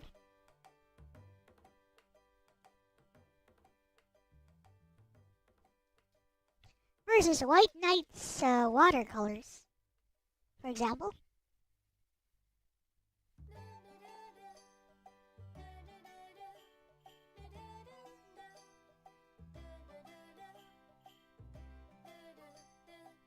So, okay, let me talk about the differences between these two products because I actually have both of them. This concept can also apply to paper currencies if they're not backed by gold. Those banknotes are essentially worthless pieces of paper. However, people still attribute value to them. And don't forget about stocks and cryptocurrency, like stocks. And their value, their perceived value can wildly fluctuate. Let's talk about art materials, for example. Like I have both of these sets. So this is the Sakura Koi watercolor set. It's a lot cheaper than the one to the left is the Sakura Koi watercolor set. It's a lot cheaper than the White Knight's watercolor set. To the right. Now, the main difference between them is that Sakura Koi is a student grade set, and White Knight's watercolors is an artist grade set. So it's artist grade because it's made with higher quality materials and it's light fast, like most of its colors have a light fast rating.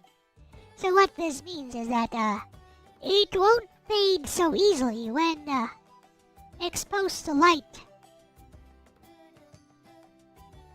Unless you frame it, which should keep it safe either way.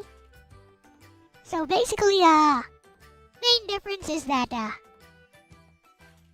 the White Knight's watercolor set is made of higher quality materials, which results in better colors for the pigments. Like they mix better, you get more pigment with just a tiny bit of water, you get more pigment. As compared to the student grade set, the Sakura Koi watercolors. Now, if you're a beginner artist, using both sets, you will hardly feel the difference, even if you're at my level. Like, I consider myself, intermediate. Yeah, intermediate as far as skill level goes. Like, you're going to notice a slight difference between them. But overall, they're not going to magically make your works, stand out, look better. There's virtually no difference between these two, because Sakura Koi is also a high-quality student grade set. Now, a Sakura Koi student grade set versus those cheapo watercolors, which you can buy from your local bookstore.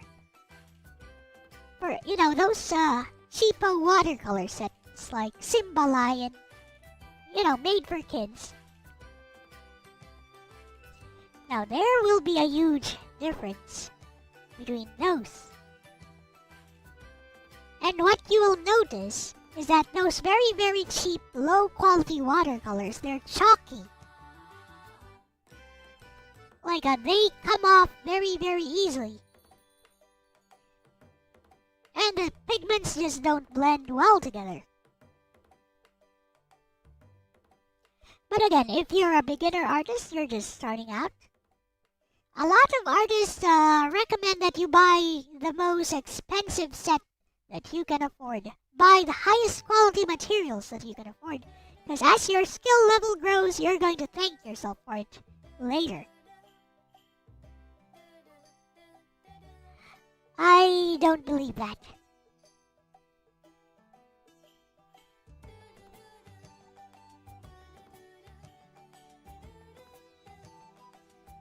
Didn't even know you could mix them back then. The cheapo watercolors.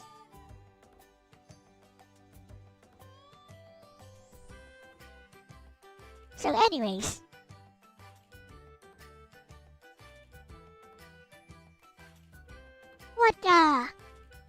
what I'm saying is that artists will often overrate these artist grade colors simply because they're more expensive, and they are actually a little bit better. They are. Like, there's a difference between the artist grade sets and the student grade sets. But for practical use, like if you're not gonna sell it to a client, you're not gonna sell your watercolor painting to a client. You know, if you're just gonna use it to practice, you're not gonna see that much of a difference. If you do feel a tiny difference, like a better looking pigments, sharper maybe, or faded pigments from an artist grade set, but which blend so naturally together, resulting in more natural landscapes and more realistic looking trees and grass and architectural objects and shadows and stuff like that, truer blacks.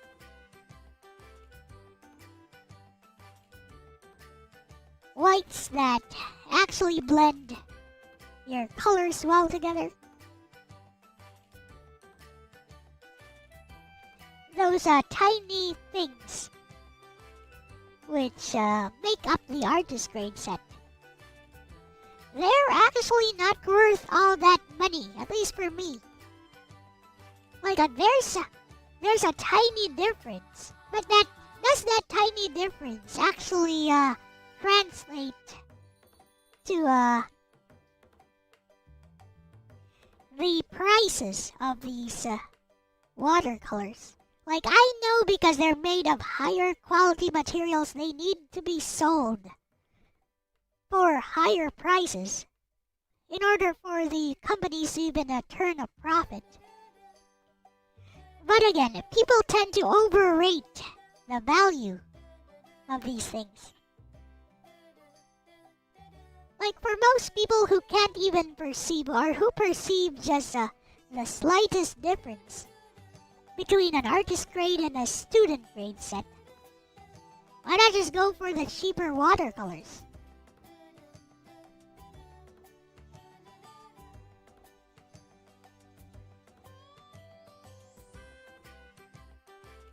In fact, I'm gonna show you guys a few things.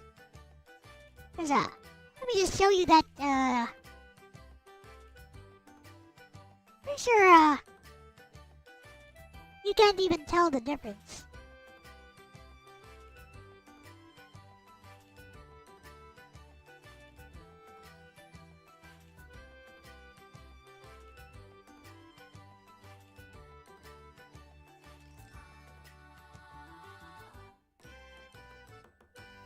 Yeah. Let me find the picture first. It's not pattern.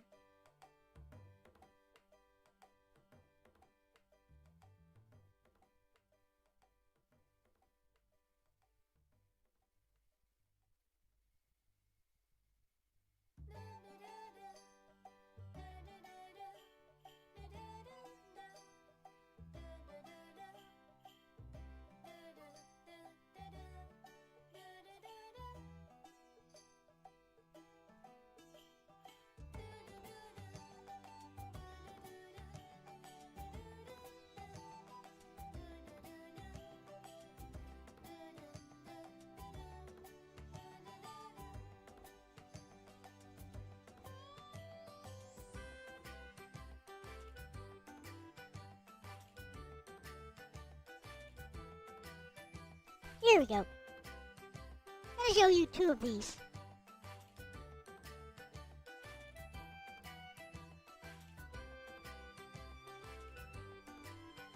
I got two different pieces.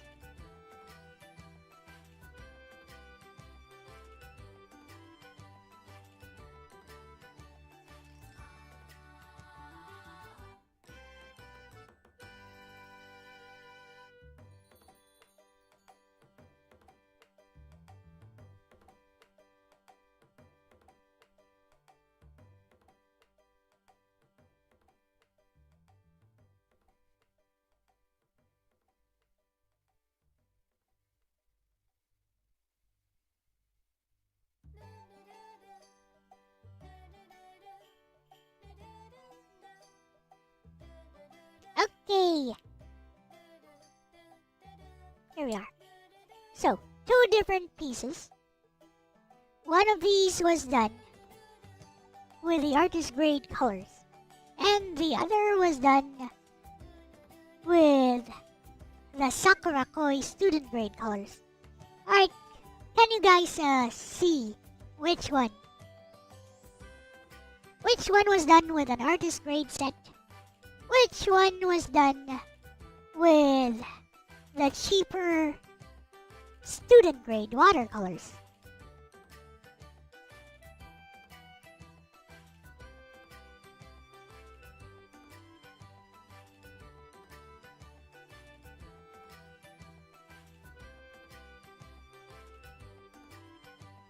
Right. Both sides are not AI.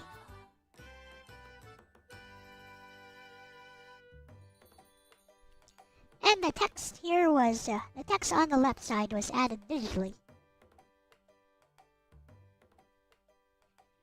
So the question is, can you guys tell which one was done with a student grade watercolor set and which one was done with an artist grade watercolor set?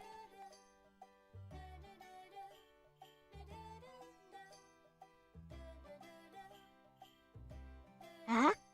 There's lots of variations of black behind me. I think that's just from, I think that's from the reflection, DJ Ronnie. That's reflection.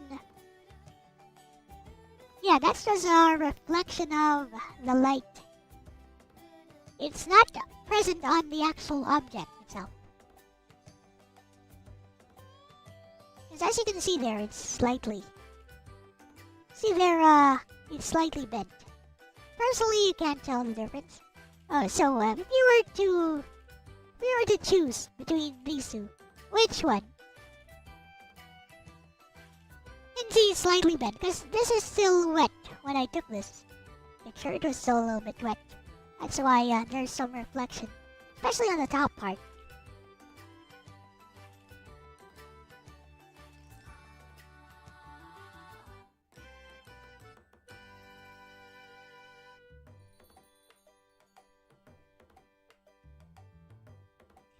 You can't choose. If you were to choose which one was done with an artist grade set and which one was done with a student grade watercolor set, which of these two? Which one was student grade, which one was artist grade?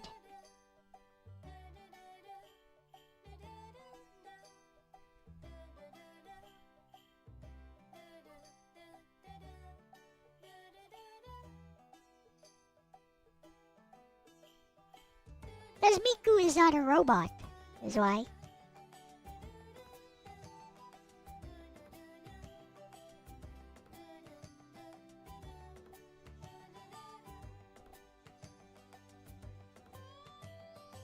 You're going to guess it's the left side.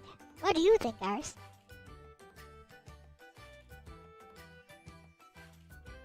Student grade left, artist grade right. Okay. Miku is student grade, Nagi is artist grade. Says Cerulean. Hello, Cerulean. Okay, Cerulean and DJ Ronnie are correct. Correct.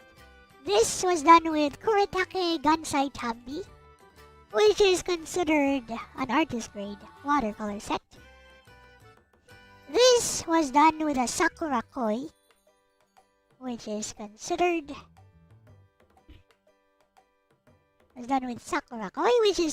a student grade set. But as you can see here, it's a very minor difference. And as the artist, between the Kuretake Gansai Tambi and the Sakura Koi watercolors, really, it's they feel just about the same. The Gansai Tambi puts out more brighter, more pigmented colors.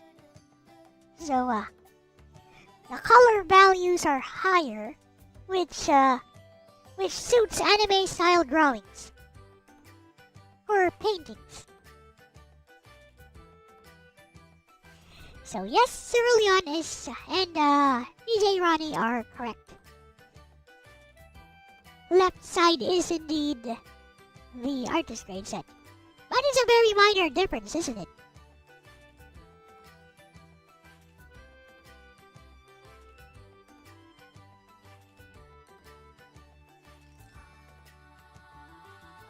And as the artist, I barely feel the difference, except I feel I'm painting with something more premium when I use like here is the thing when it's scanned. This is how it looks when it's scanned. There you go. See, when it's fully scanned, this is how it looks. And now that the paint is dry, you can see the black is even now. Also also a little bit of color correction, like curve correction. I just adjusted the curves a bit to bring out the blacks.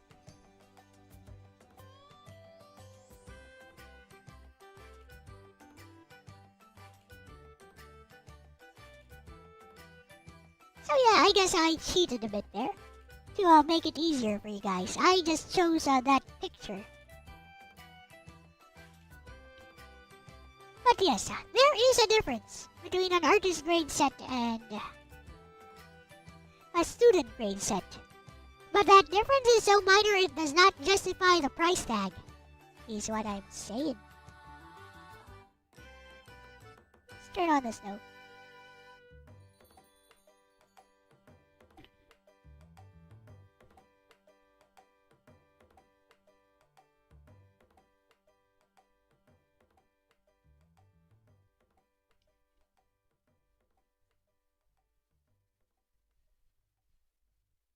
By the way, here is the digital art version.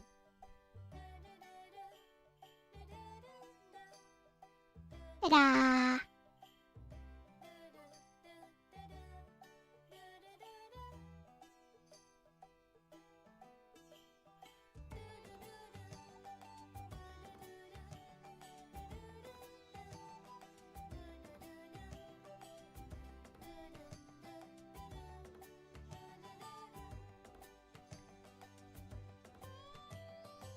Hehe.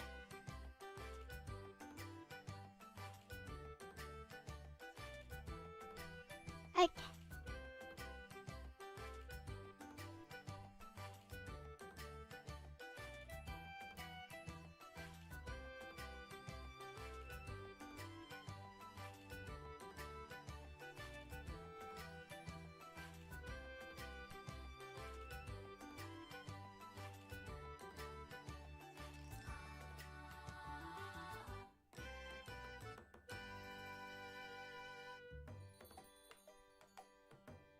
Let me show you guys another example.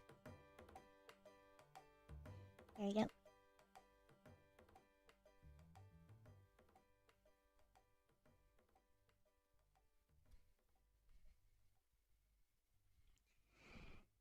Make it a bit harder, maybe.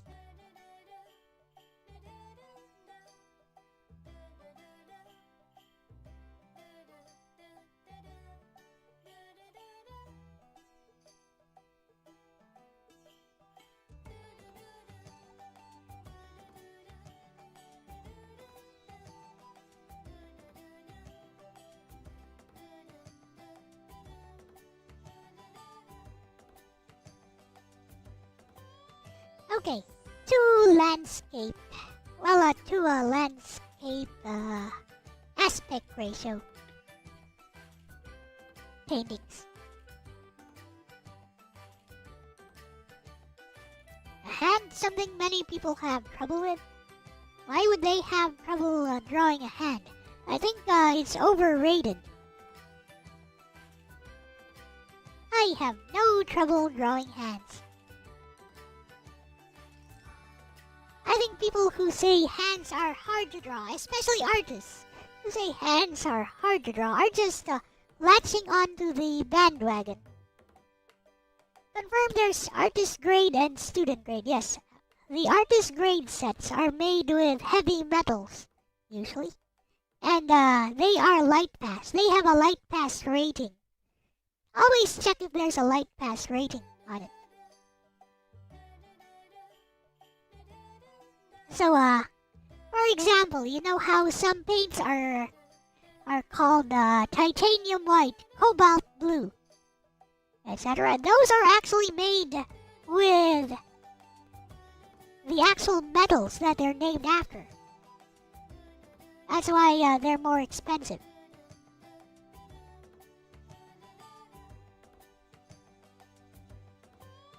Whether it's watercolors or acrylics or oils, like a titanium white, for example.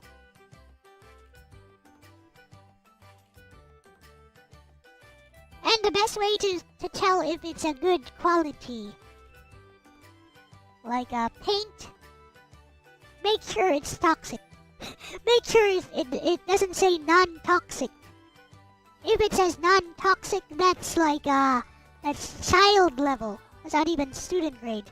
That's like little kid level stuff. That's like super cheapo watercolors or super cheapo paints. Right, let me make this a bit harder.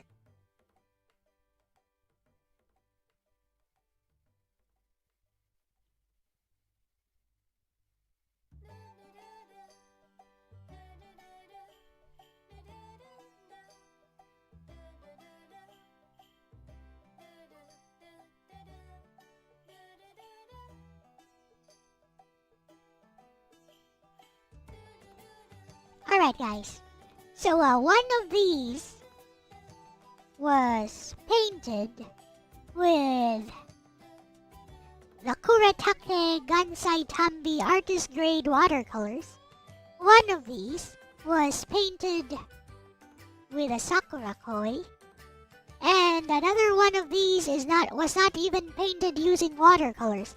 It was painted using the cheapest, the cheapest oil pastels you can find at your local bookstore or the stationery section of the office supply department of your shopping mall. So, which of these... Okay, first question. Which of these do you think is the cheapest? Let's put this to a vote, to a poll. We'll bring up my channel and let's poll it.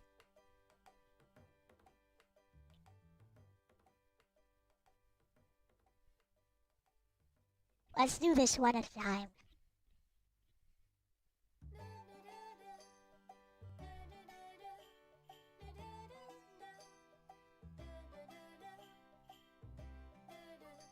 As soon as my chat loads.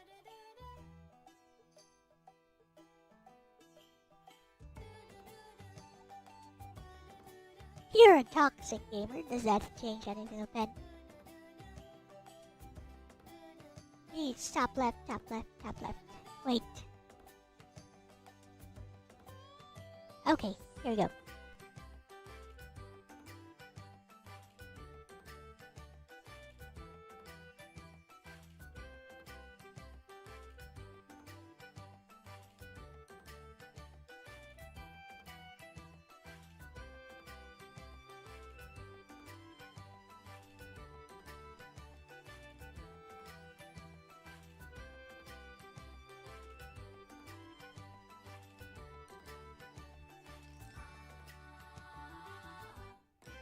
Here we go.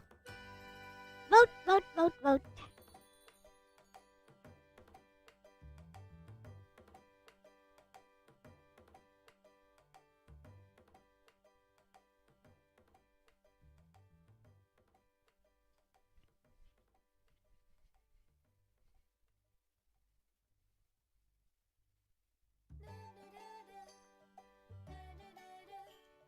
Right. Let me know what you voted for, guys. So Elijah and Aris say the top left is the one made with the cheapest materials. Gonna wait for DJ Ronnie or Cerulean to give their answers.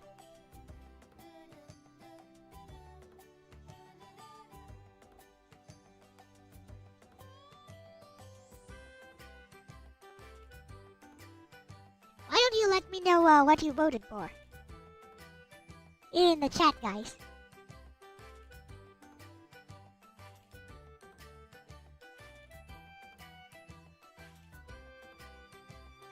Purely guessing shows the landscape has variety in it to obscure the cheap paint.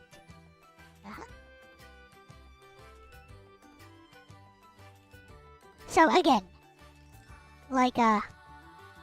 two of these are watercolor. Far right one. The hand.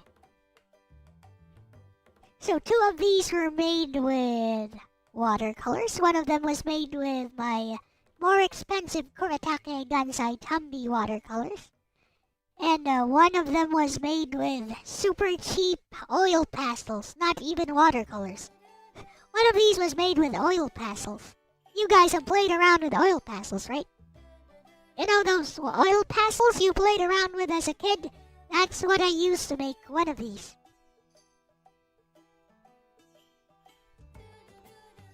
Alright. You guys want the answer now?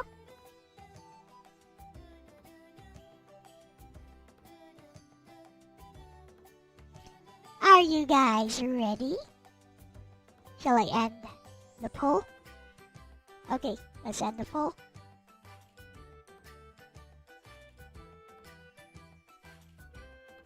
So, there we go. So, it's an overwhelming 75% for the hand.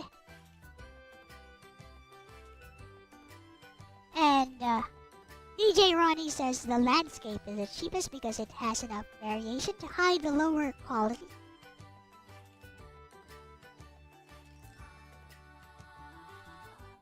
And as the artist for all of these, the hand was painted with Kuretake Gansai Tambi. Hi. Here, let's so this is done with the most expensive set. This was done with a Sakura Koi. Not quite as expensive, but student grade, good quality student grade set. Now, this flippin' avocado was done with oil pastels. Yes, very cheap oil pastels, the one that you used to play with as a kid. Here, let me zoom in so you can see. Can you see? Can you see the oil pasteliness of it? See? Move in super close. There. Do you see the oil pastels? Thought oil pastels were fancy. Hey.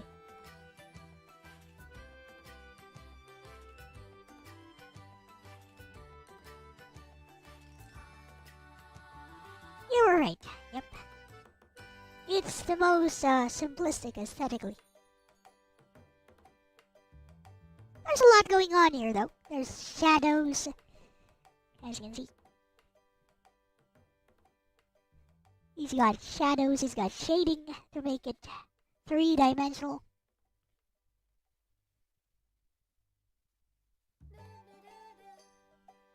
So yeah. So this one is mid-range, or student grade. Actually looks quite nice, if you zoom in. Ta-da! Do-do-do-do. Especially the clouds up there. This scenery is from Canada.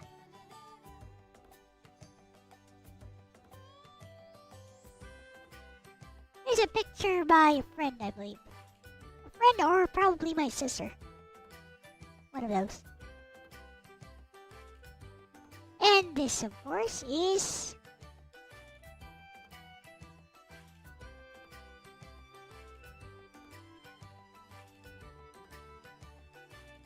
done with my most expensive, well, at least among these paintings was done. This one is the most expensive. This is a 12 by 18 watercolor painting using my Kuretake Gansai Tambi set. Alright. So as you can see, perceived value of things versus their objective value. They mostly do not mesh. Like people tend to overrate the value of more expensive things just to justify their purchase. It happens with Wagyu steaks. It happens with art materials.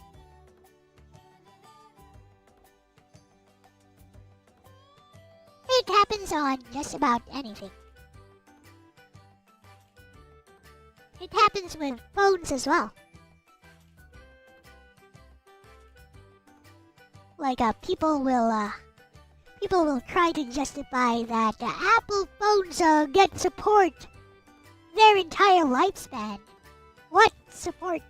Is it really important to get that flippin' security update?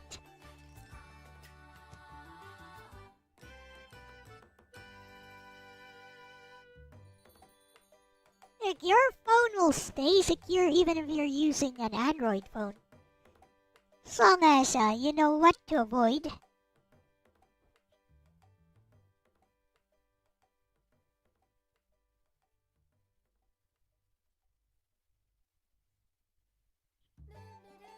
you're aware of these things. That's nice.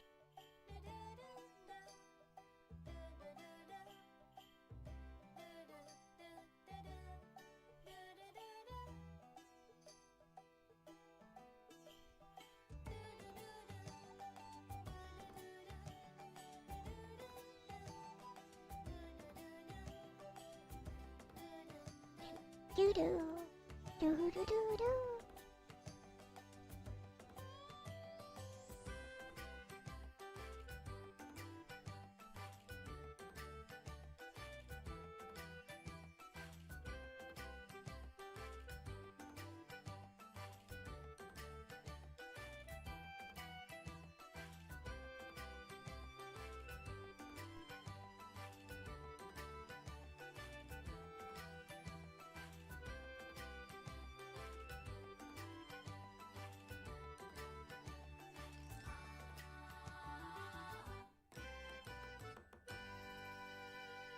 Okay, let me find some more examples.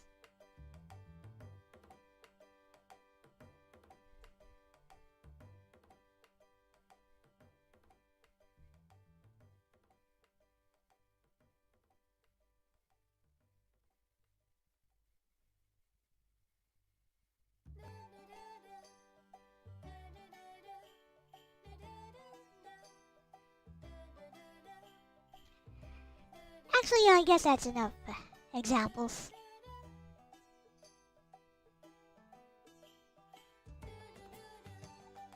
Apple pioneered selling devices that are a pain in the butt to disassemble, gluing batteries to the screen.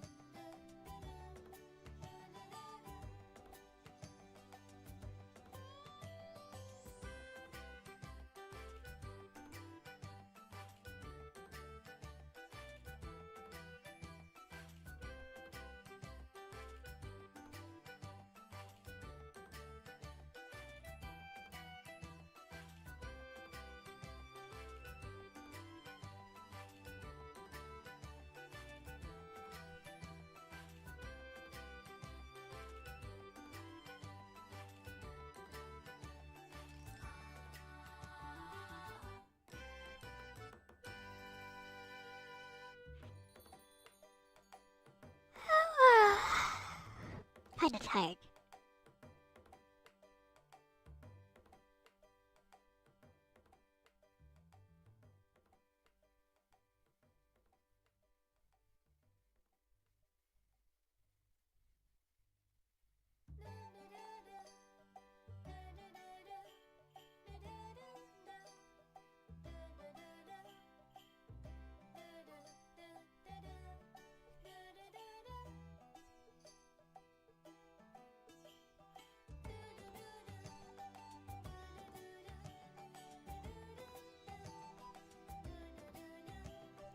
Well, I guess a good example on the perceived versus objective value is, for example, an active stylus versus capacitive stylus, which I like using more.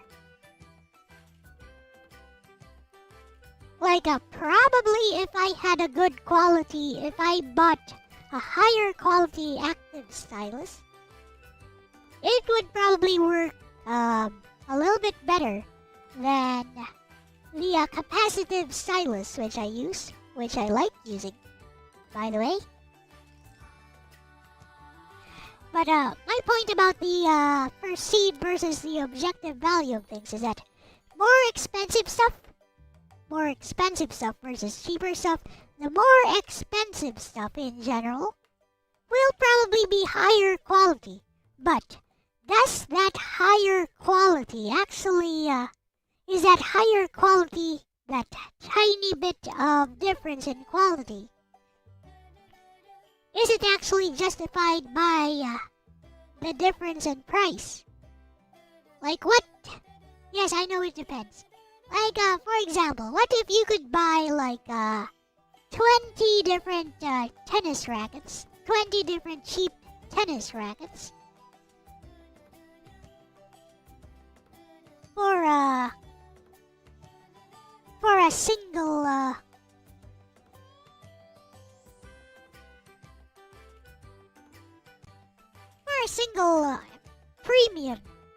tennis racket.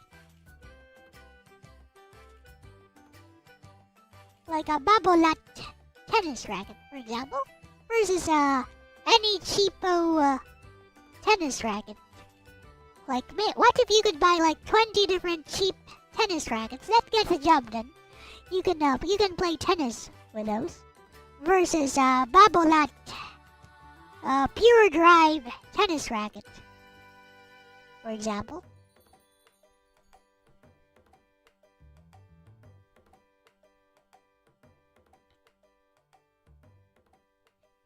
Like as a tennis player myself, I can tell you it's a lot more comfy to use like a branded tennis racket that has good strings. Yeah, that has good strings and string tension that's just right. So really fits your play style. But those cheapo tennis rackets which we get here, which are also made of lighter materials, by the way. There's lighter tennis rackets, which we get from China. We get a lot of those here.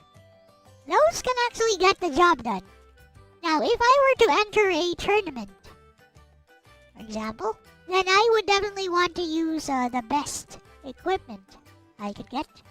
If I was just playing casually, I'd be fine with whatever cheapo tennis racket that gets the job done that I could find.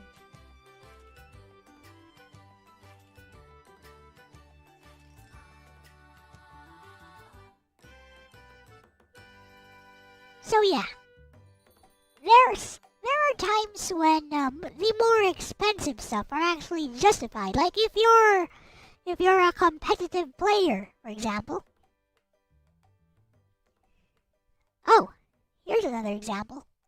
Like those cheap arcade sticks. Those cheap arcade sticks, which you can buy everywhere for like $20, $40 versus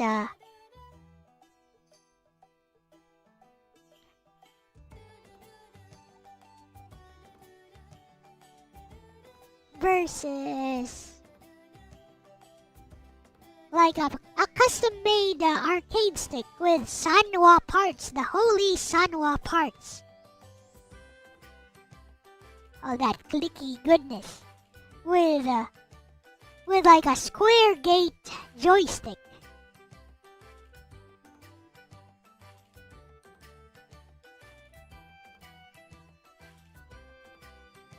Halo Noctis. Kuzunoha? No, we're not.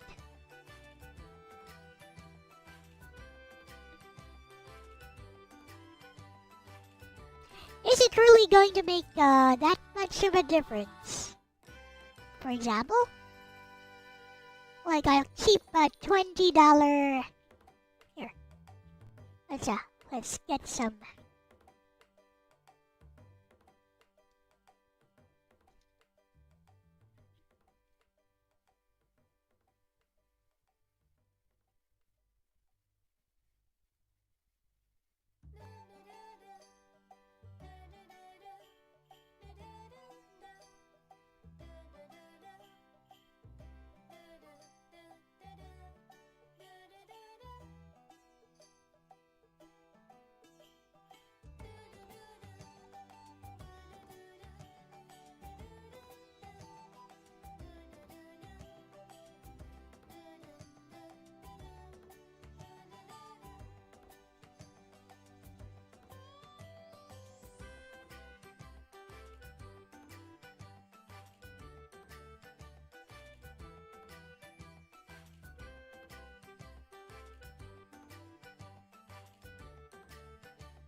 Okay, cheapo $20 arcade stick.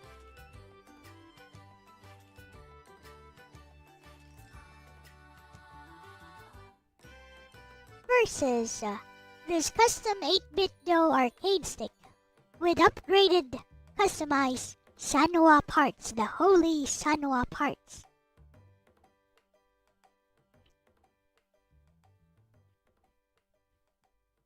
What is objective value? Objective value. Their actual value.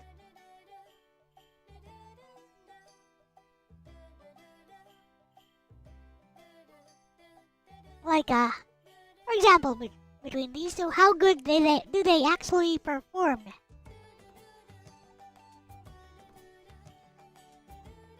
And hey, Halo Wheel, welcome. And I'm trying to explain that right now. That, for example, between these two, if you play a lot of fighting games, you'll probably notice a difference in the way these two control. Most likely the one with the holy Sanwa parts is going to perform better for you. But there's a Mayflash fight stick which is cheaper. It's still gonna get the job done if you're just a casual. You'll still be able to do your combos, perform your special moves, just the same as you could with your custom-made 8-bit Do controller with customized Sanwa parts. Again, you're gonna notice some little things that make it more comfy to use. But I know a lot of people are going to go and justify that. Oh, but it makes a world of difference. Like those tiny things could spell the difference between losing a round or not. If you're not as prone to making errors with better equipment. Hello, Logan.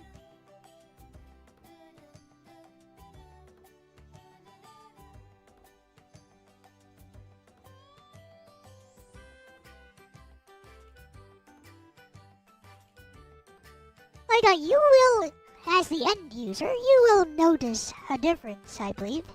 Just like how I notice a difference between the artist grade paints and the student grade paints. But I would say probably the difference in price is not going to be justified. Just like with a lot of things. For a lot of things because we overestimate the objective value of whatever it is we are buying, and we justify the prices which the manufacturers ask for.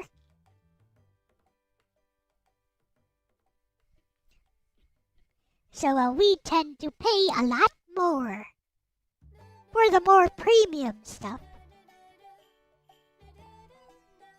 compared to the cheaper stuff, and feel that our purchase is justified anyways.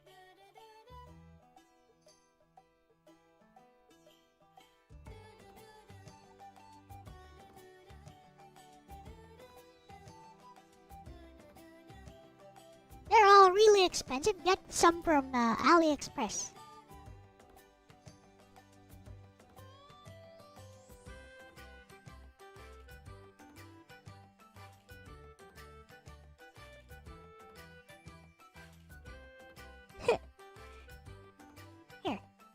Here's one from Shopee, Philippines. This is amusing.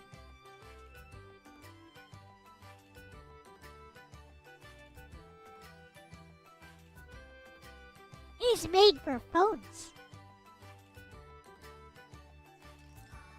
It's small though. It's actually using an analog stick.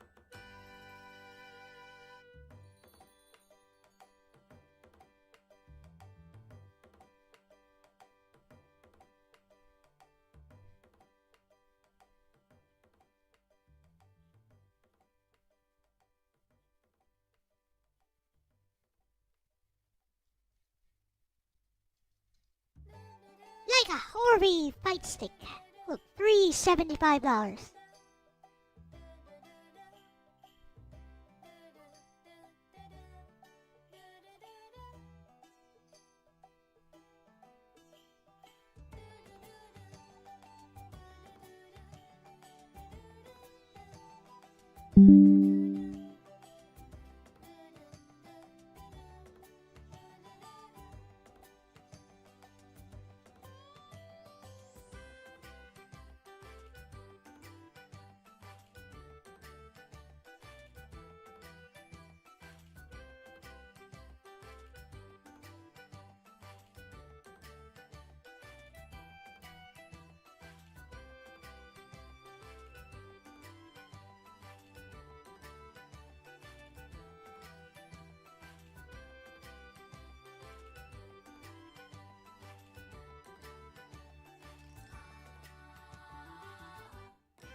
from AliExpress. $20. This is going to feel way different from a hoary fight stick. Probably if you're a professional, or if you're a super competitive fighting game player. If you're a casual, $20 joystick versus a $375 joystick. If you're a casual, it's not gonna make a difference.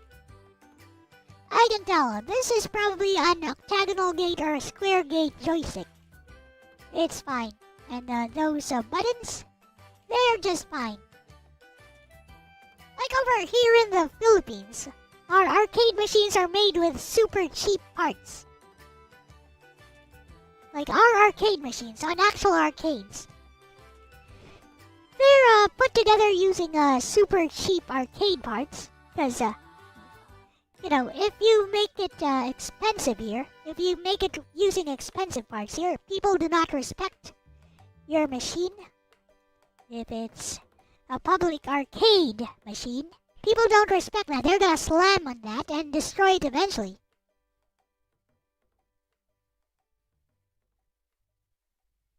Who are the people who would spend hundreds of dollars on a controller? Those who are super serious into fighting games. Those who must have the holy Sanwa parts.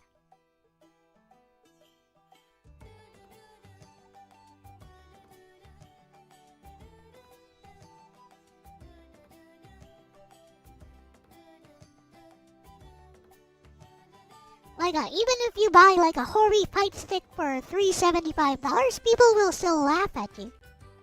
In certain parts of the fighting game community who are super competitive. They're gonna say, they're gonna say stuff like, your hoary fight stick is stock. It's not even customized. You gotta replace the stock joystick and the stock buttons with Sanwa parts. Otherwise, your hoary fight stick is useless. You're gonna drop your combos like 1 out of 9,999 times. And but that one time that you drop your combo out of those 9,999 times will be during the championship at Evo. Stuff like that.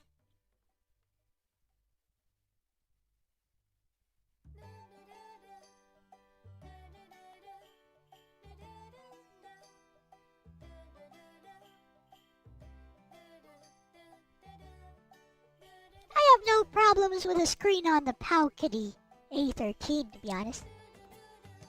It's a big screen. The viewing angles are not that good, but I can see them. I can see quite well. I can see well enough. I don't see that as a problem.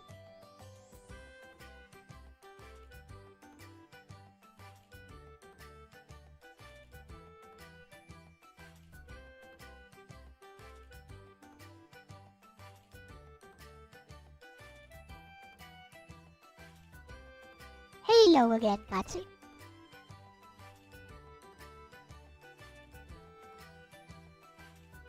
Let's take a look.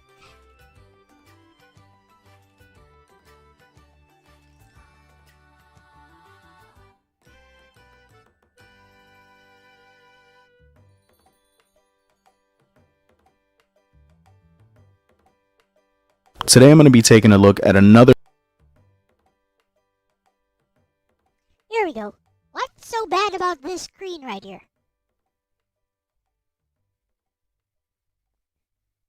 I don't see that as a problem myself. See? What's so bad about this screen on the POW Kitty A13? What's so bad about it? Is it the viewing angle?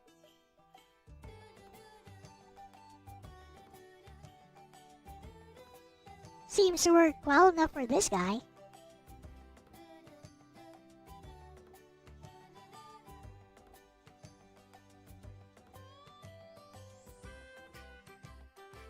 It's an LCD screen.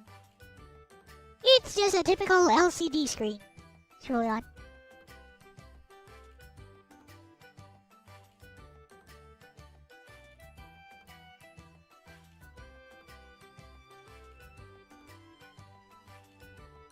Screen is really washed out. Looks okay here.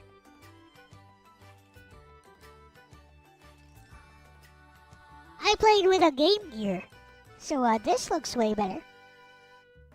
Is it as good as my phone screen? Not really. Is the difference that big? Again, perceived value of things. See, this is what I was talking about, guys. This is what I was talking about. So the perceived value of viewing angles and a good screen, people overrate that too much. You can see the colors on your screen. You see the colors on your screen. They're well defined enough. You can read the text. That works. That works. Is it really worth getting between a cheap phone and a more expensive phone, for example? Is it really worth getting the more expensive phone, even if they both have the same specs? Just because the other phone has better viewing angles, does it really justify that it's like a $300 more expensive than the cheaper phone?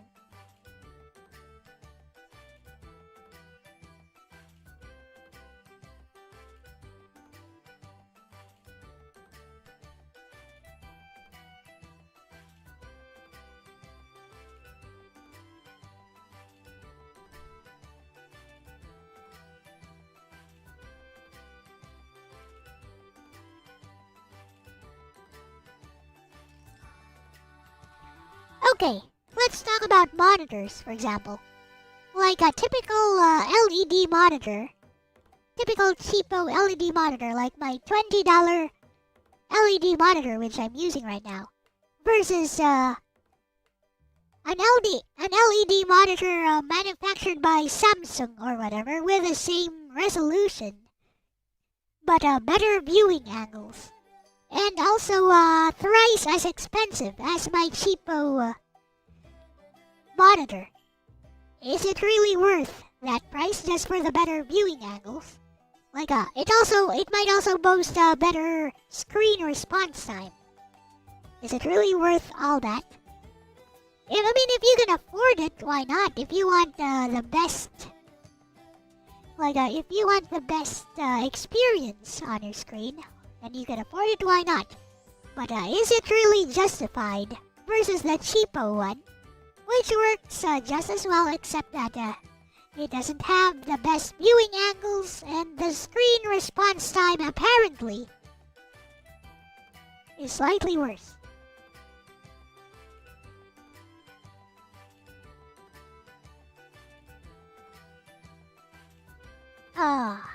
Viewing angle is very important for PC monitors for watching porn while you're on your bed. I got it, Katsu.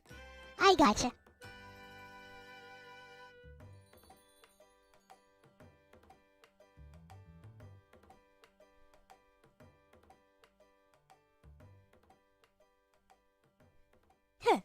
Response time makes a difference too in that case.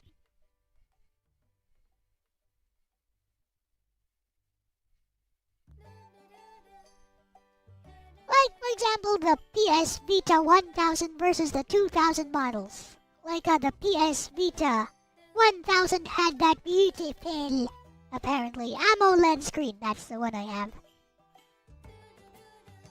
You know what? I'd rather have the newer PS Vita with the better battery life.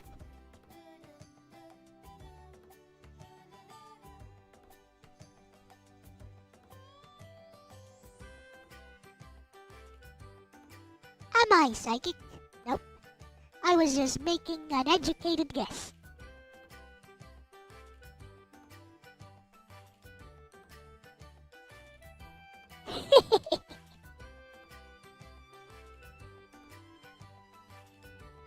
Anyways, here. Palkity 813. So how it plays is what it looks like. I like it. I like the screen. I don't think it's that bad. Okay, these games he's playing, you would have been playing these on much worse screens than The balcony A13. You would have been playing these retro games on screens that are much worse than what the balcony A13 has. So, again, I don't really care. It's like a $70 device. $80, $70. Depending on whether you got a discount or not. It's a $70 to $80 device. Okay, here's a Game Boy game. There's a Genesis game. You would have been playing these on like an analog TV.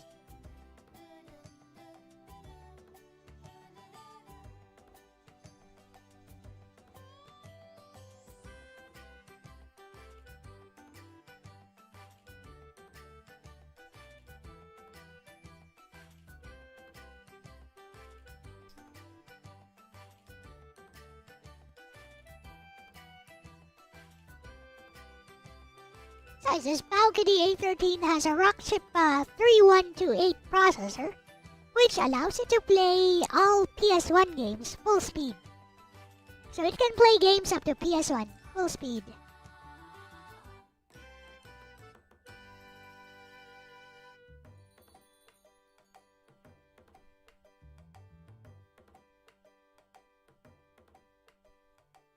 There would be no viewing angle on an analog CRT.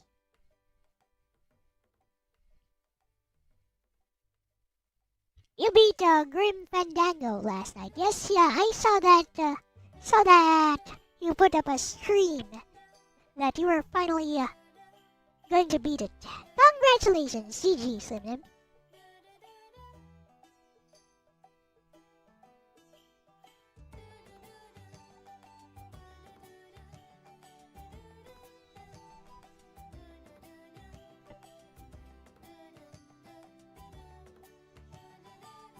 Speaking of controllers, all I have are fake DualShock 4 controllers and a fake Xbox 360 controller.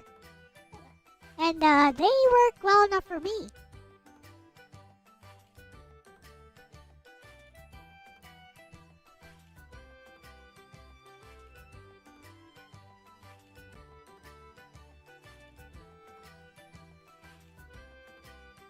Let's take a look at Choppy.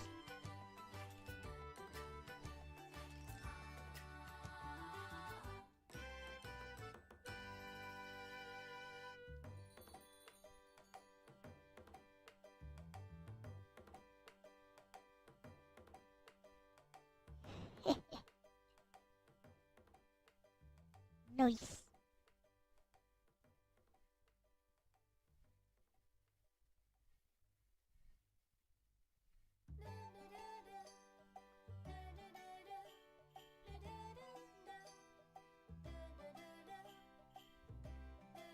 Suction cups below. Yep. My arcade stick, the one I use, also has the suction cups below.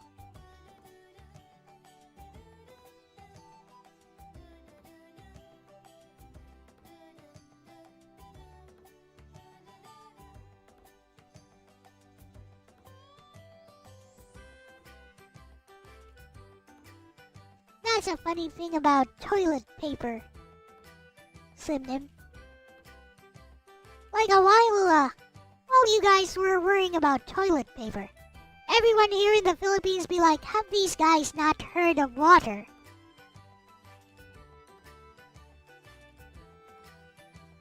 Here, it's called a tabo or a kabo, depending on where you live.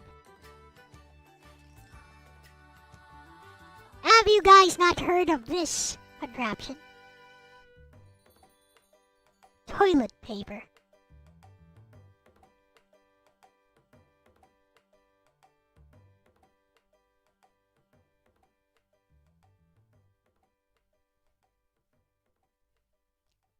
I tell you guys, this thing is a lot cleaner and more sanitary than toilet paper.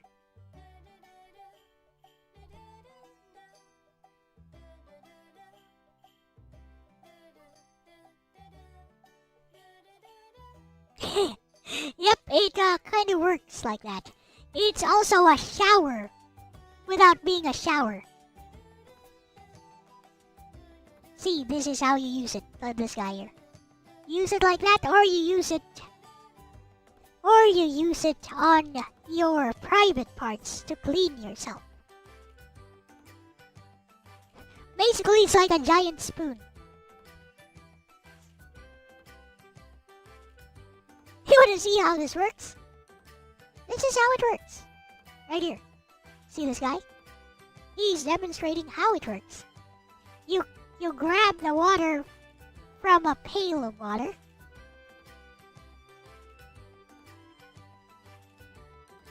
Then you do this.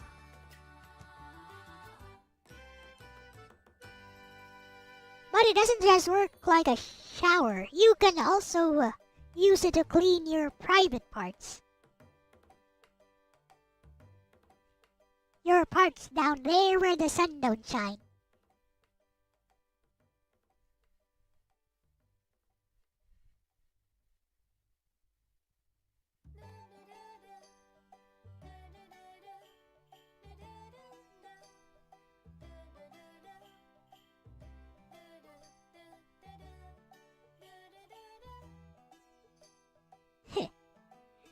Basically, no more salty peck, it says. Basically, it says, no more salty vajayjay.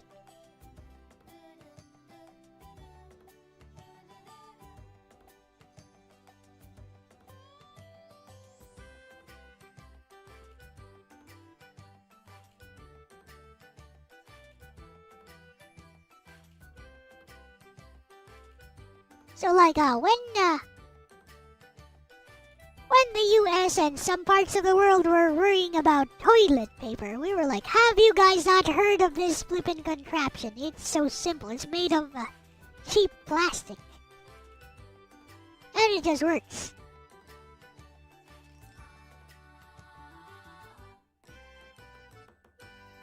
And it's also more sanitary than toilet paper.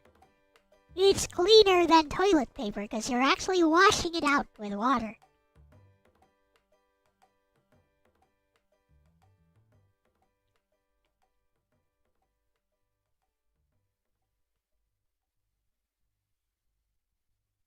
Water and soap. We use it, rinse it out a bit, first with some water, and then grab some soap and clean yourself down there with the soap, and then rinse it out once again, and then wash your hands. You can use it while sitting on the toilet seat, yes you can.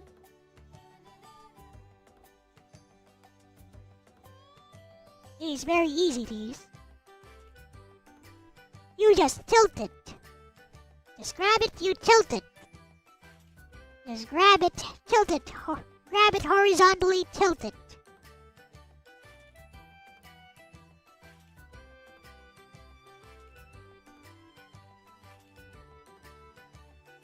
Because if you grab enough water,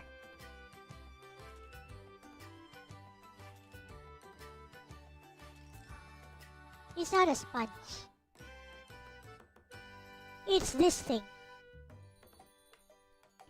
There is no sponge on it.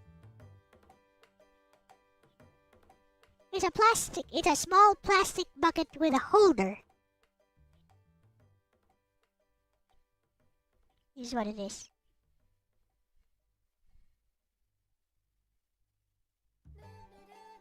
Here, see. Life without toilet paper. Here. Let's see.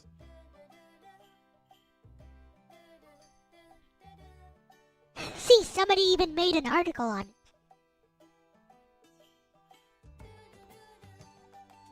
I told you, and it's from the Philippines. See, even though this guy is probably not a Filipino. See. Shows you why we were laughing at you guys.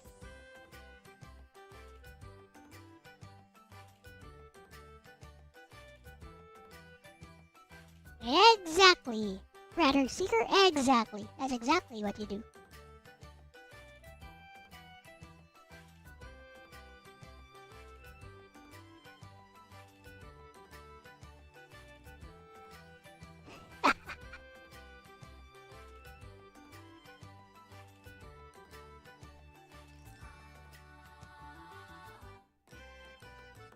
as he says, it's like using a shower to wash yourself down there.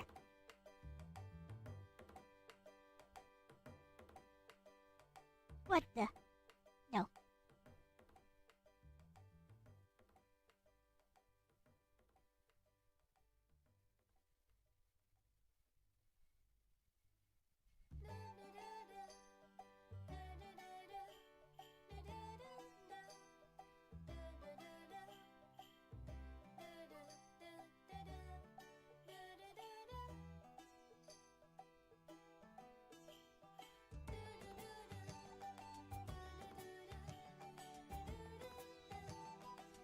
Also, he's describing the way to use it wrong.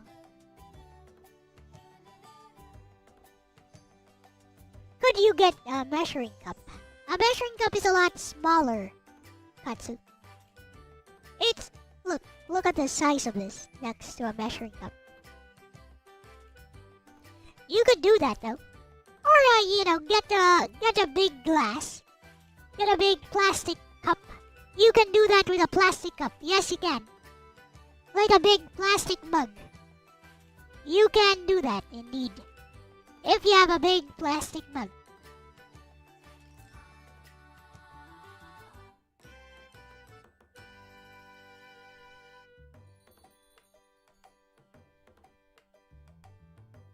What do you use to scrub it? Your hands. Yes, the person describing it is using it wrong. Because he says you should lather the soap into your hand and then immediately clean yourself down there with the lathered soap on your hand. So how do you actually use it? Okay, how you actually use it? First, you use this thing in order to thoroughly rinse out all the loose dirt down there. Thoroughly rinse it out. And then that's when you get the soap. That's when you get the soap and lather it in your hand. And then as you are touching yourself down there, you are continuously using this tabo. You're continuously pouring water as you're touching yourself down there. But first, you have to thoroughly rinse it with just water. Don't touch yourself there immediately. That's stupid. And of course, after that, you're supposed to just wash your hands and yourself all over anyways.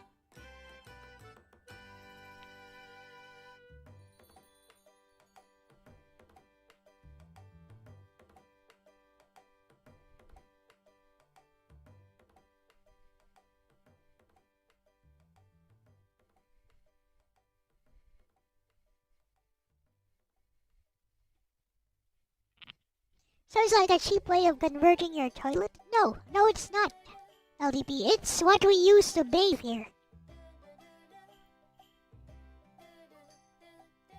Like most people don't even have a shower here. So most people bathe using the tabo.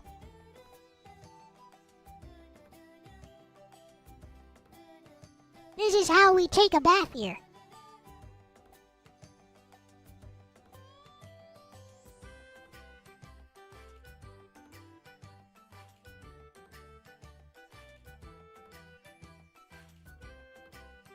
Nowadays we do have a bidet, by the way. Most people use a bidet as well.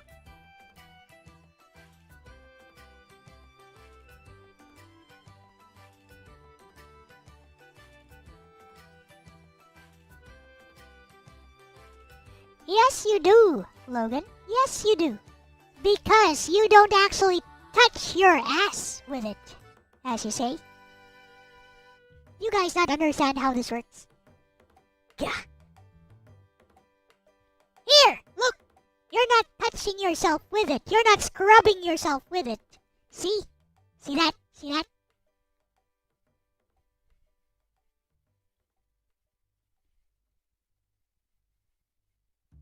That's the only time you did that.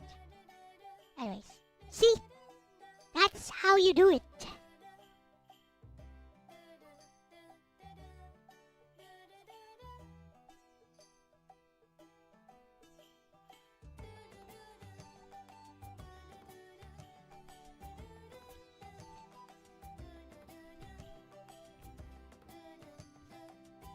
I'm going to have to illustrate this.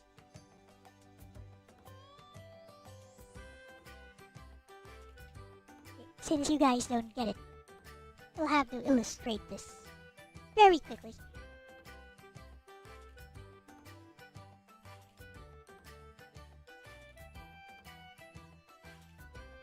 They don't get it. They don't get it.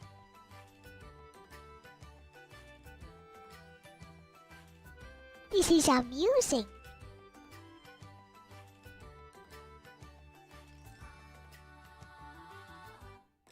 Okay, prepare for illustration.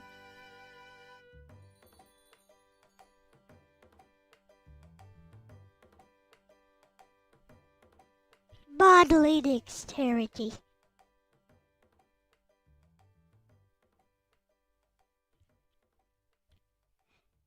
Do you think that we're a bunch of gymnasts here in the Philippines? Why does everybody know how to do that here? Maybe you guys should just listen. Anyways.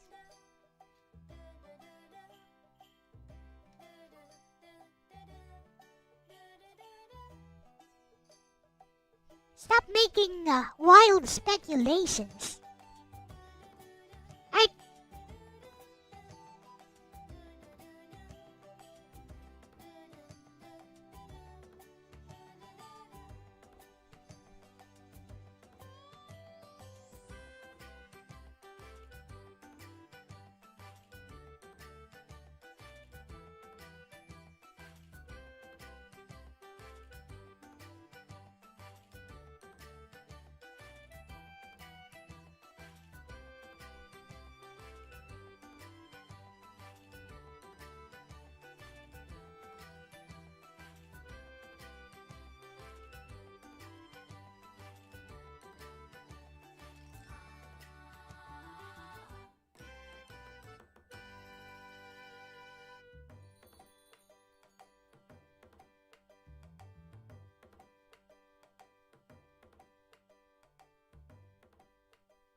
Alright, is that clear enough?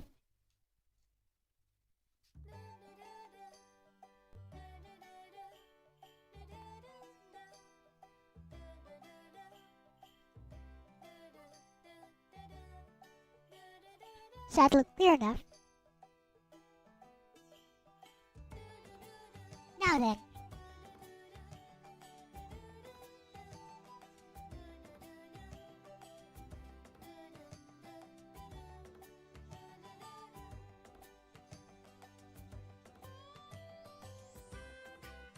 So you're holding it like this, right?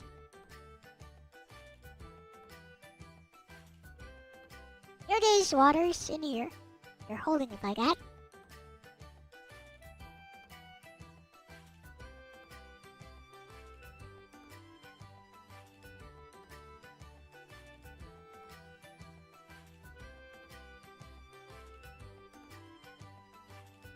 Now then.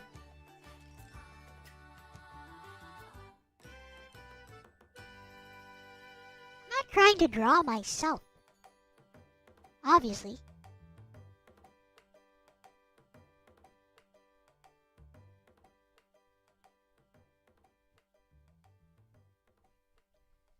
Let's go up here a bit. So, you hold it in a horizontal position. Your hand should be holding it here. Horizontal position. Your hand should be holding it. And then, you tilt it sideways. While holding it, you tilt it sideways. Water horse. Tilt it sideways. So, you just hold it.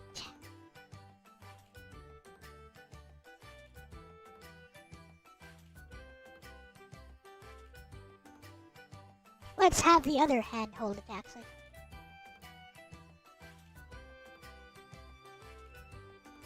So that I can illustrate how it works.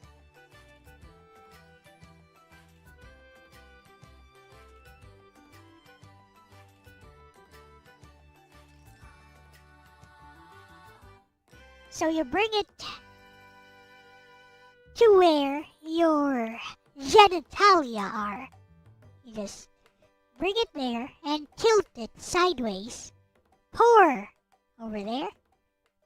And you would be quite surprised that it can actually reach all the way over here.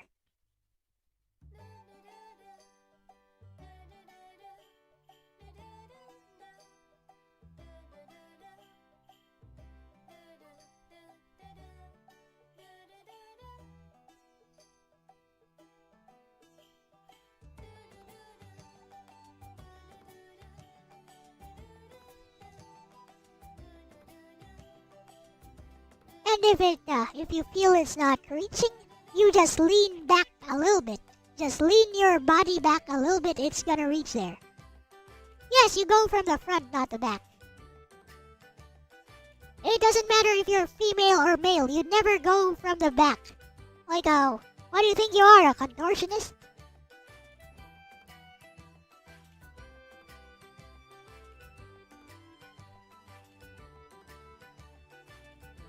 You always go from the front to clean yourself over there. This is not for female anatomy, this is for everyone.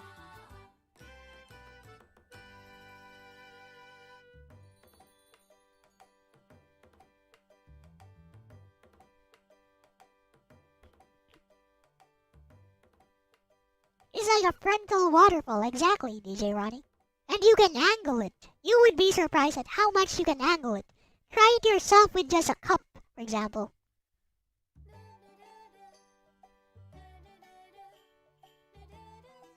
It gets in the way, so how? It actually does not get in the way. All you have to do is lean back a bit.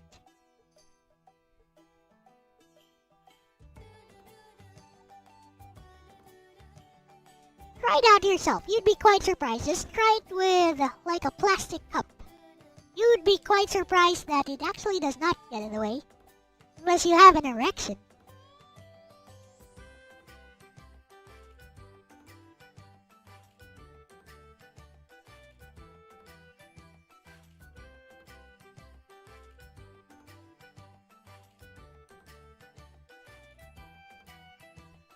Unless you were like looking at your phone at the last commission I did.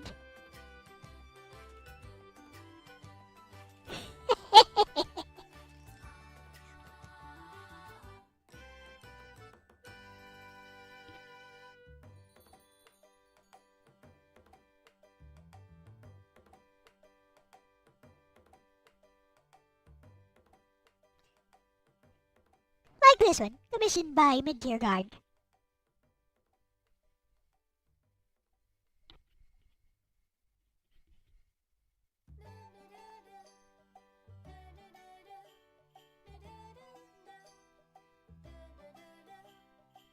Yes, unless you were currently looking at Nobita. While I'm here, let me just go ahead and draw something.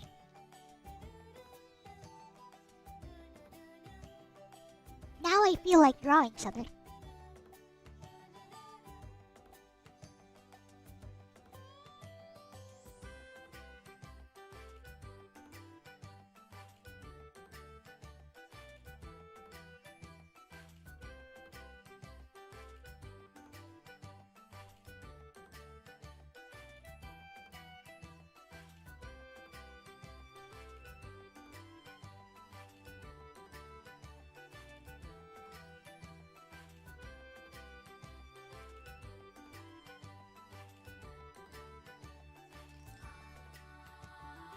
Later, Elijah.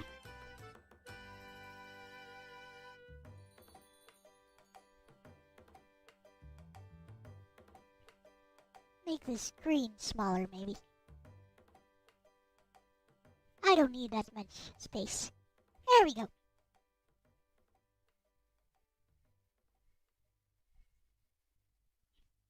Do people bring their... No, they provide toilet paper.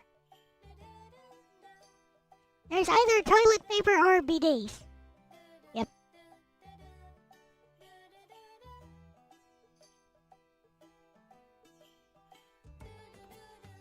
People would think you're crazy if you did that. Those things are kind of big, you know.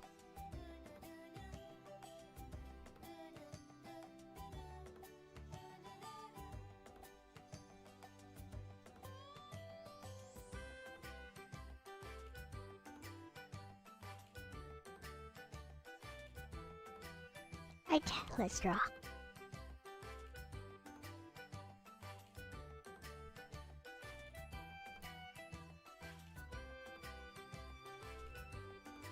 Apparently some Japanese artists are doing this thing. So why can't I do it? There's no reason why I can't do it, of course. Let's go.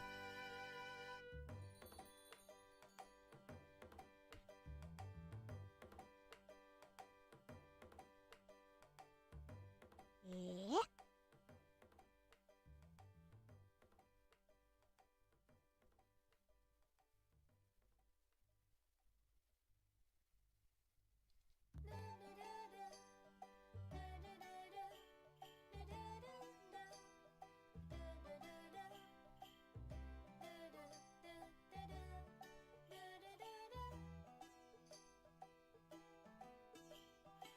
I don't know why they're doing this thing, but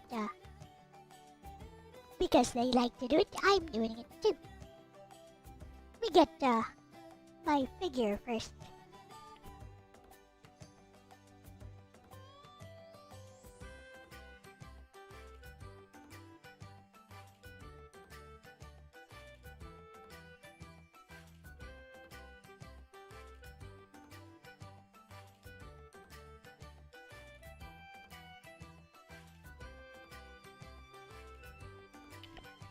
I'm gonna finish this too.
Let's change the subject.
It's true, DJ Ronnie. We were just laughing at everyone when they were like scrambling to buy toilet paper in the Western world.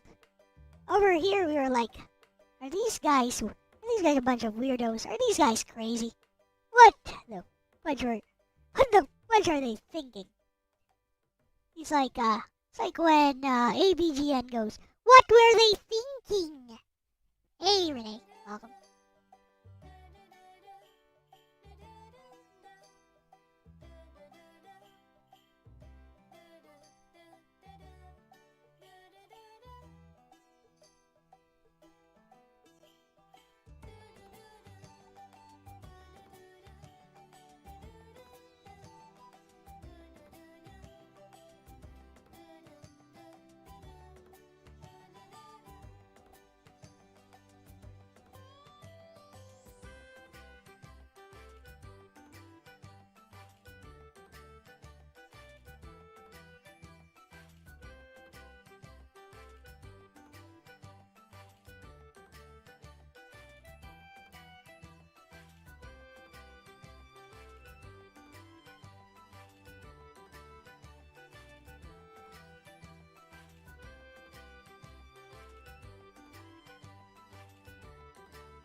Speaking of ABGN, you've considered a series where we play all the games that we reviewed and determine whether they are actually bad.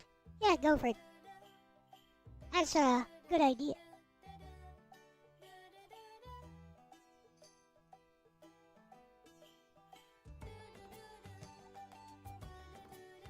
Go for it, Logan.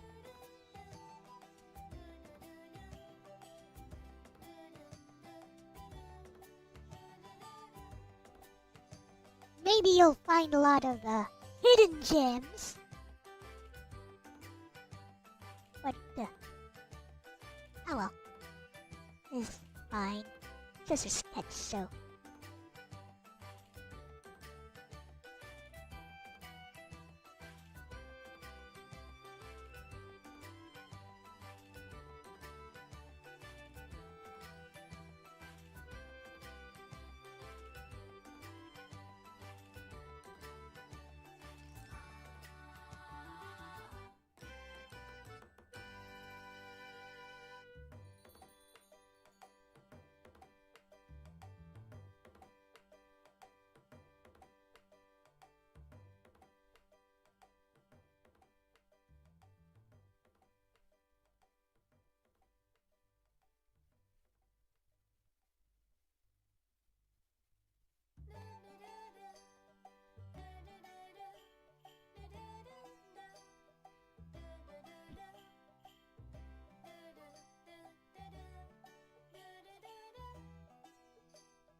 Come to think of it, I haven't drawn her in this outfit for a while. Although, I'll probably have to crop out most of it. It's fine. I'll just draw it and then crop it out.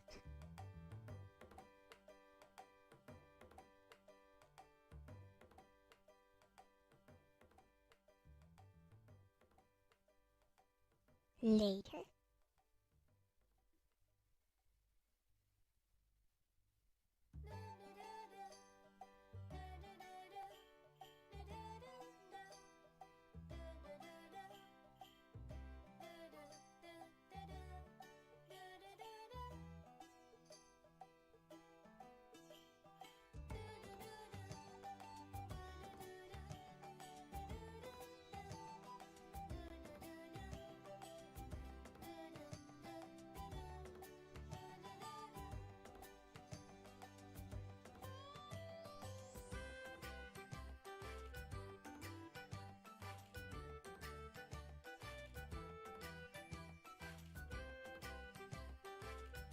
little bit bigger. Halo symbol.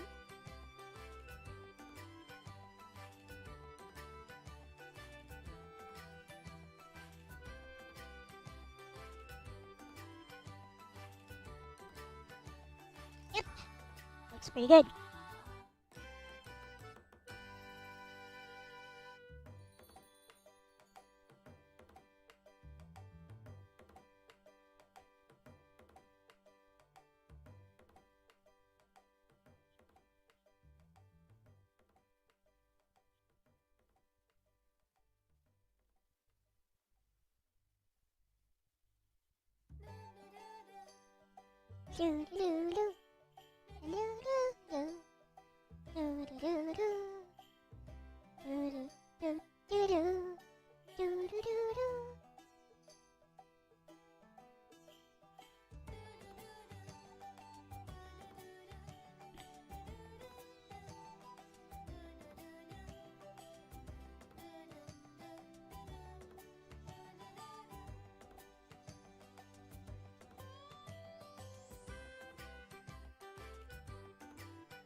Hey, it's the nerd's job to find things wrong with the game, things to complain about. Yep, that's how he works. 'Cause he's the angry video game nerd.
James went to film school because he wanted to direct horror films.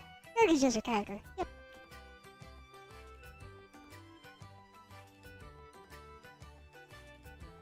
Oh, you've never watched ABGN? DJ Ronnie?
Alright. You'll need to make this even bigger. Or crop it out. Hey, maybe just crop it out to the side.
How old does the game need to be before it can be called retro?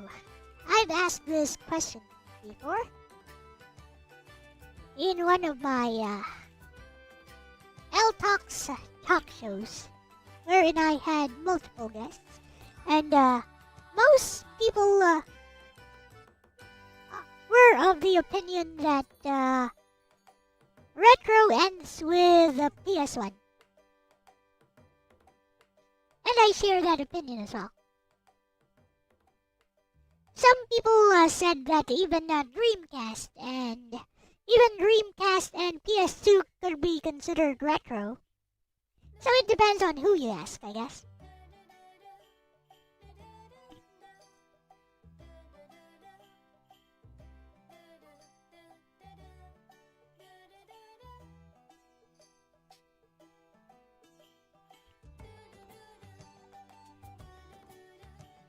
There, see, I told you it depends on who you ask. Katsu disagrees.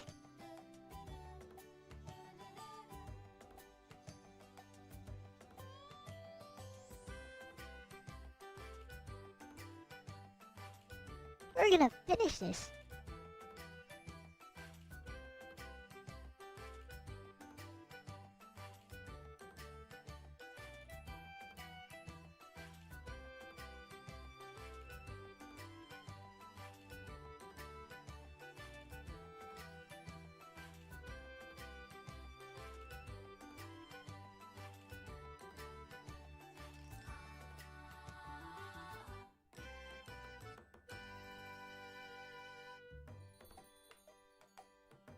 And by we, I mean me, myself, and I count as multiple people.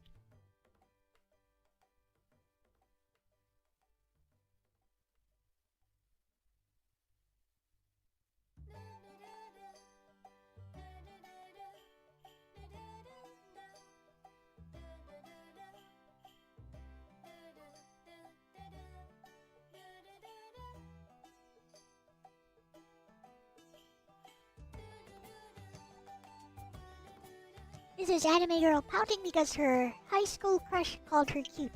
I have no idea. I mean, it's some kind of meme going around right now. To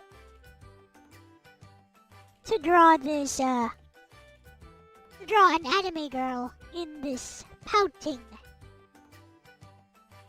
position, pouting expression.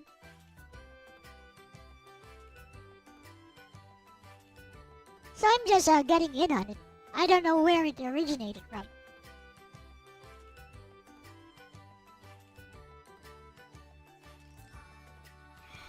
But this anime girl I'm drawing is Nagi Sanzanin, so I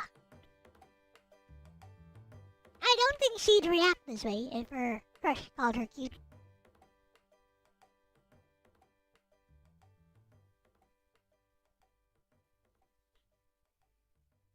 Probably more like her crush called another girl cute.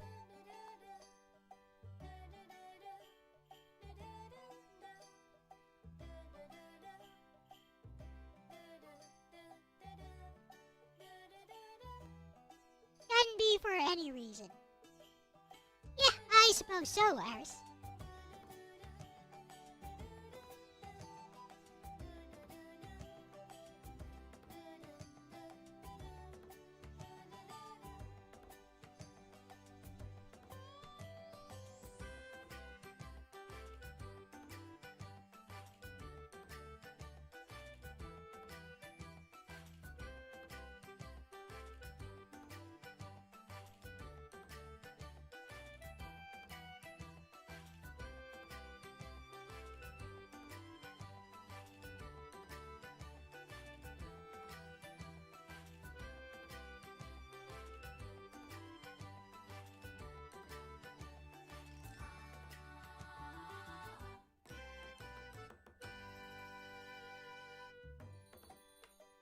Hermie says 25 over is retro. I feel it also has to do with how modern the game looks and feels.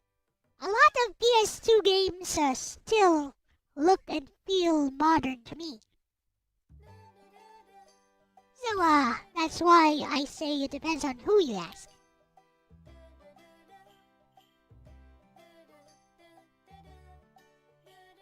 What is your opinion, Slimnim?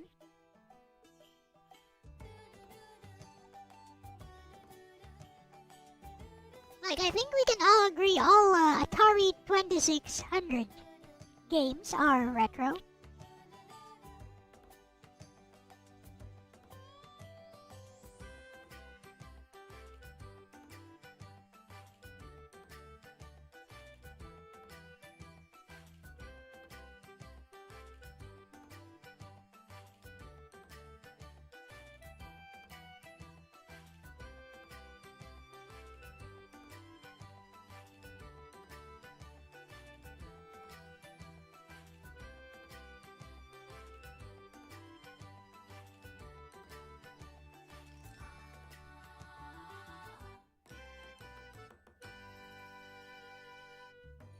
Yep. Like like we are at a point in time wherein some adult individuals were born during the time of the Nintendo Wii or even during the time of the PS3.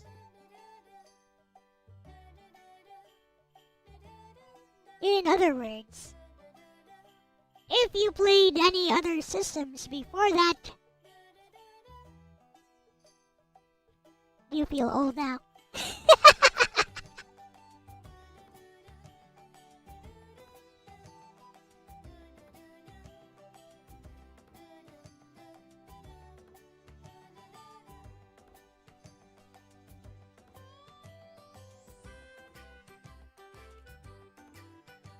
Xbox OG. Well, Xbox OG is PS2 era, so I agree there. That's about my threshold for retro.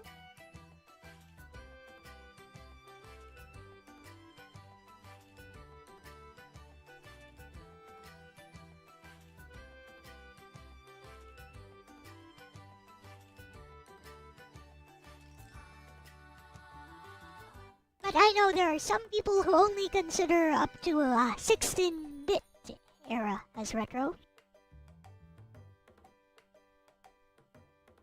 You go by Retro Game Center CX and what they consider retro.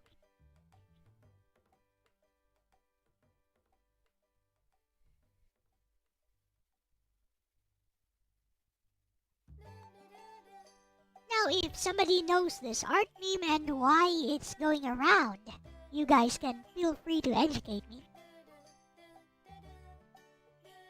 It's like that Ryuko redraw thing. Have you guys seen my version of the Ryuko redraw?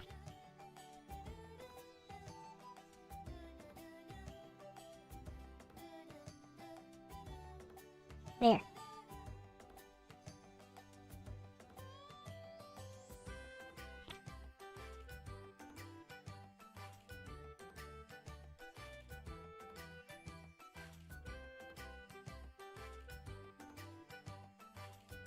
So far, retro is up to PS2.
Tsukihime is close to retro.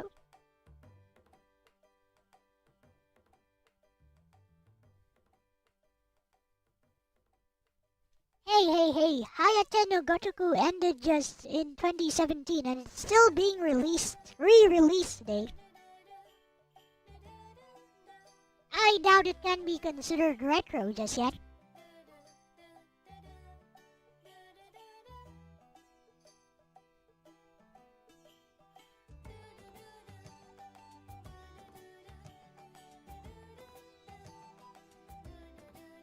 Also, we're talking about games, not anime.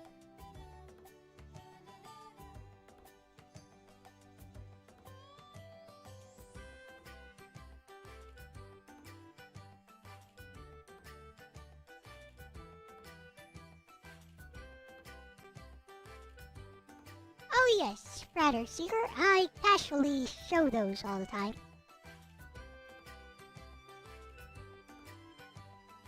That first one I showed, I drew that on stream. So yeah, I have no reservations about showing stuff like that. It's safe enough. It's not safe for work, it's safe enough to show on YouTube.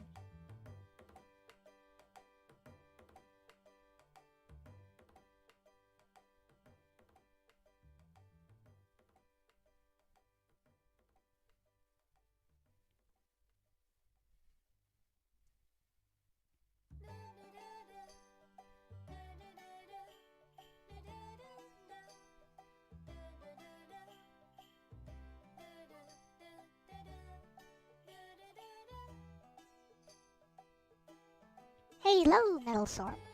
Welcome.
Might as well finish this day.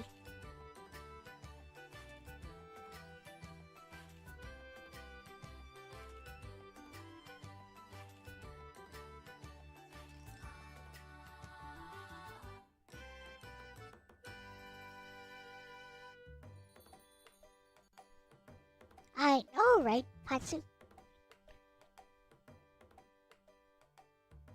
What is this distinction between not safe for work and not safe for YouTube? Jesse has been worried about that on your streams. I have no idea.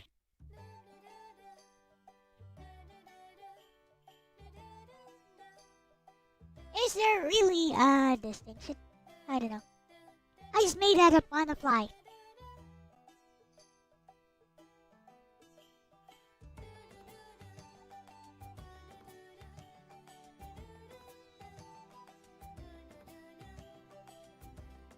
other words, I didn't give that much thought.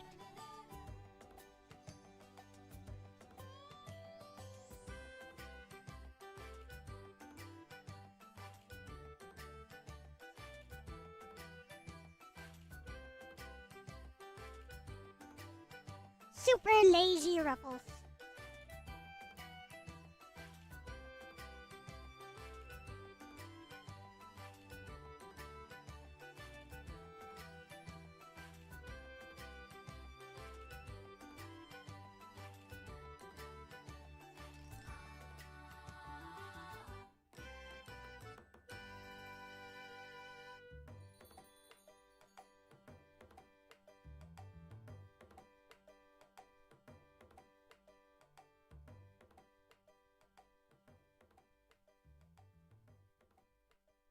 Alright.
There was an unreleased Castlevania prototype for Dreamcast. Is there?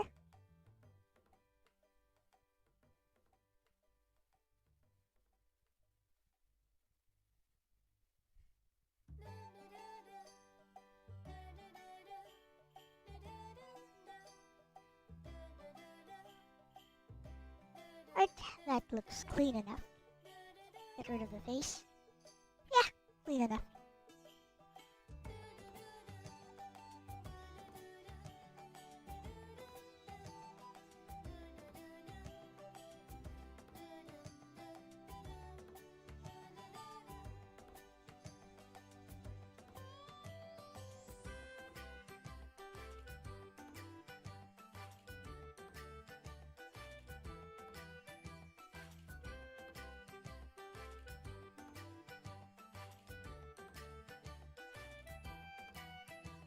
Yeah, baby.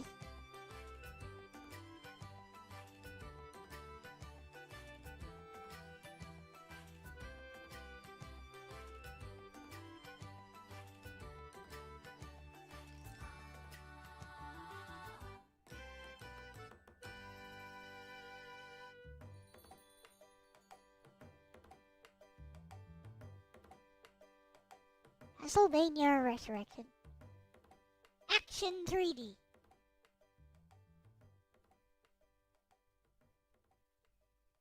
So it's like the N64 games, I guess.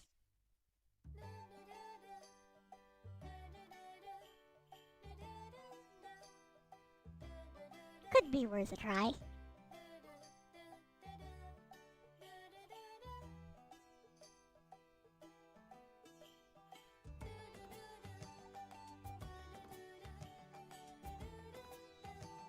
Almost 4 a.m.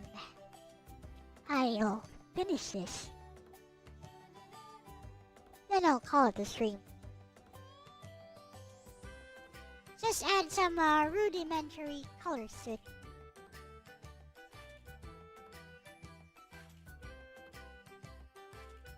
Later, Katsu.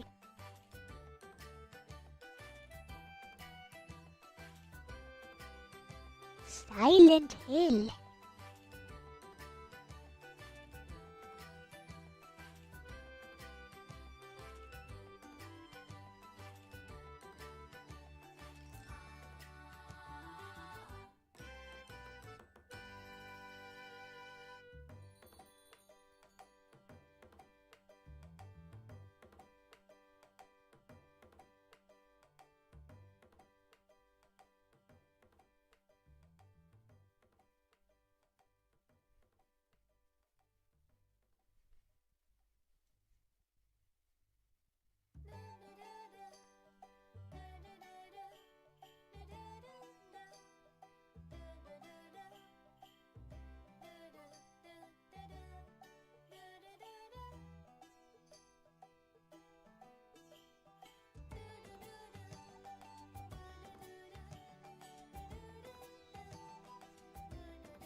cheater.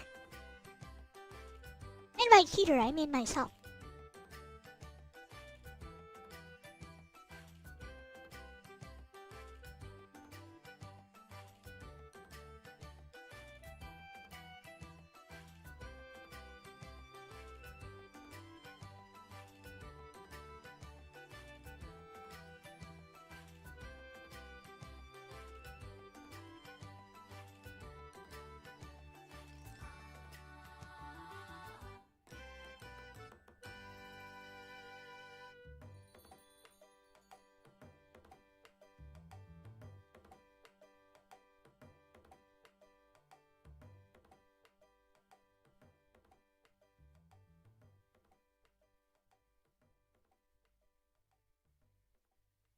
Right.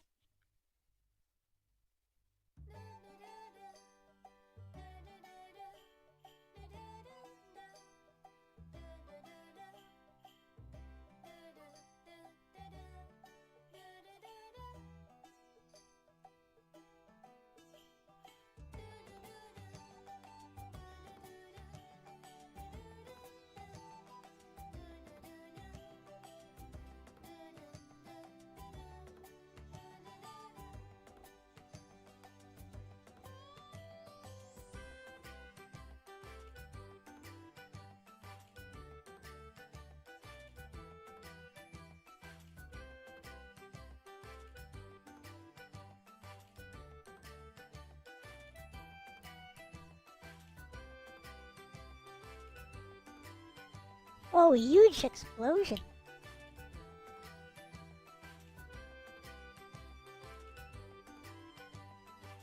Oh, I know what that is. Fireworks. It's the first night of Simbang Gabi, or night mass. There's a belief that if you finish all the nightly masses, which are held daily during Christmas time, that your wish will come true. It's Catholicism mixed with superstition. Wonderful. Absolutely wonderful.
Yay!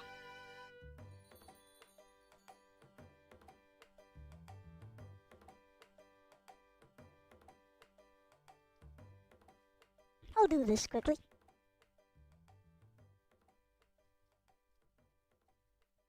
Oh.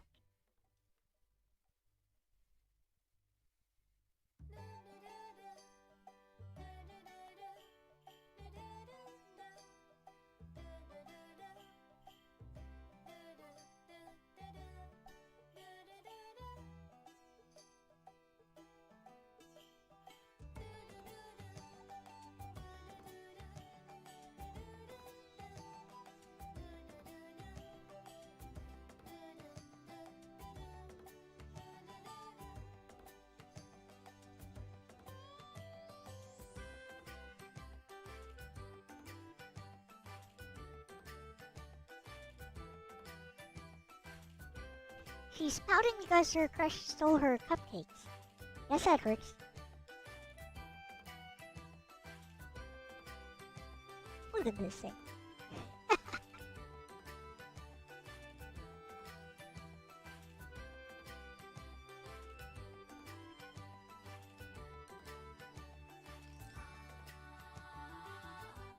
Satellite art to multiply.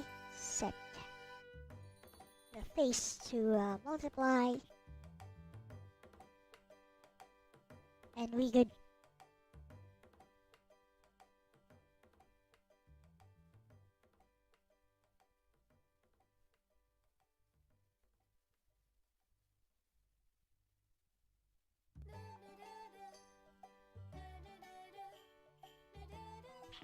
Gonna block in this color super precise.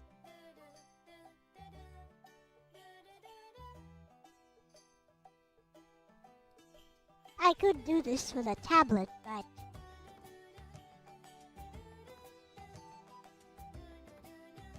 I want it super precise.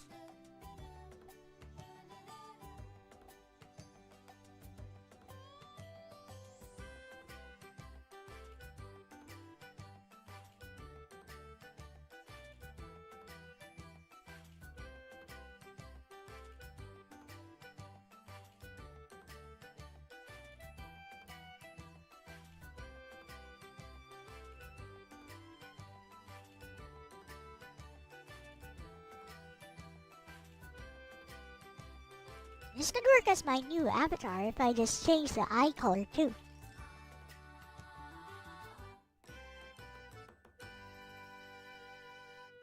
And add some glasses to her.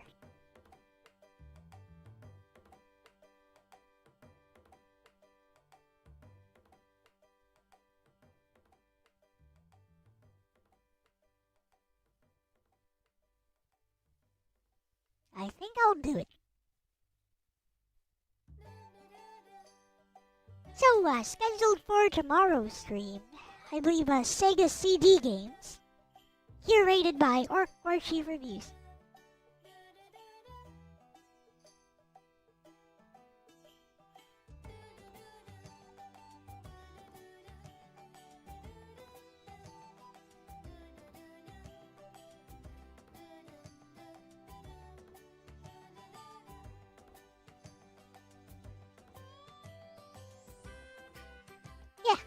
Wants to make me play those awful, like FMV-based games. But I don't care. Such things do not affect me.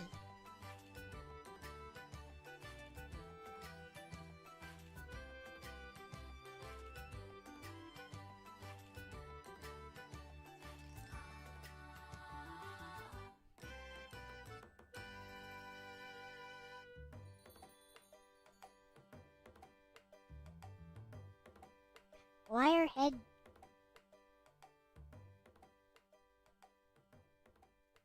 Is that a recommendation, Slimim?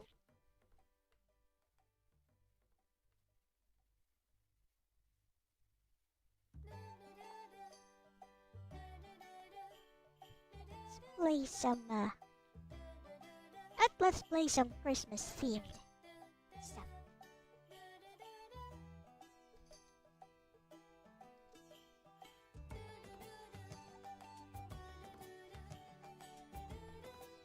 Get us in the festive mood, royalty free.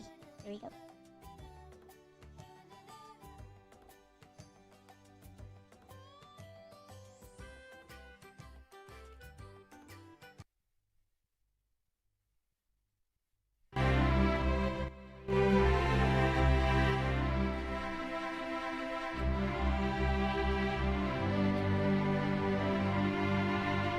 Efforts.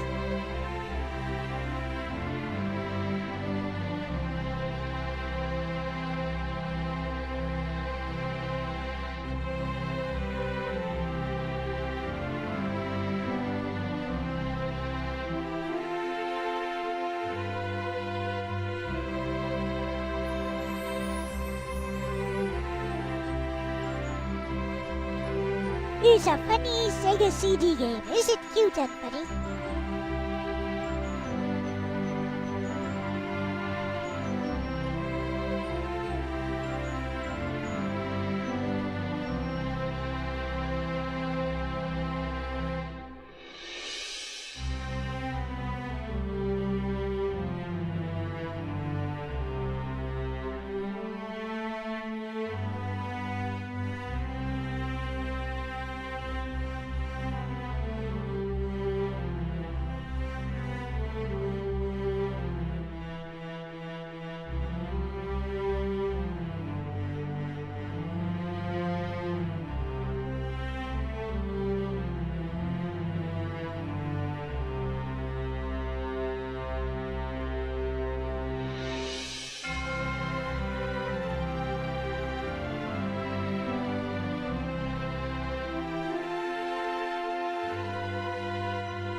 Let's see. You have a question. Your friend's wife is Filipina.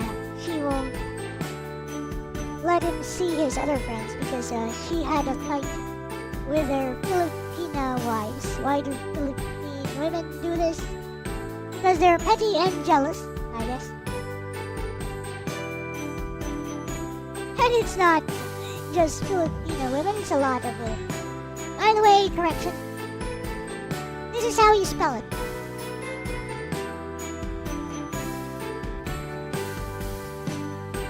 It is weird, isn't it?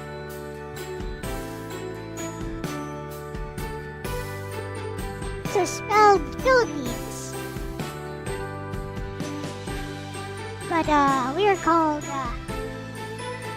collectively we're called Filipinos. And it's spelled like that. Don't ask me why. That's just how it works. As for your question, I think, just being petty.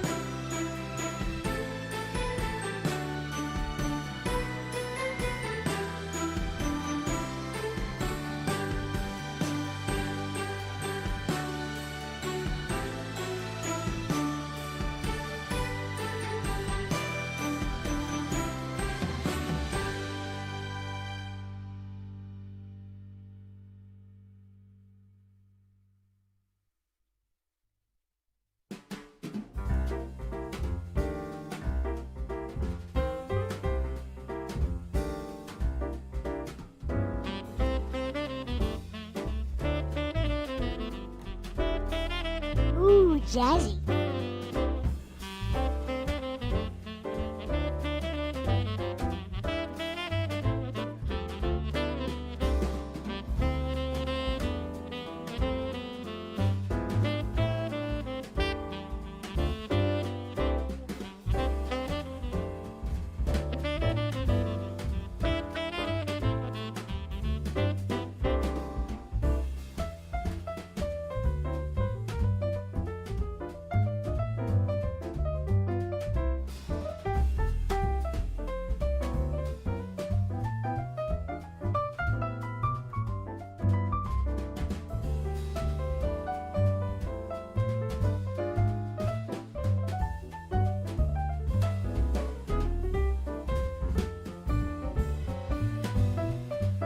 Panic is your other favorite Sega CD game. Your stoner Potter. I can tell you right now, I probably won't have much of a reaction to those things.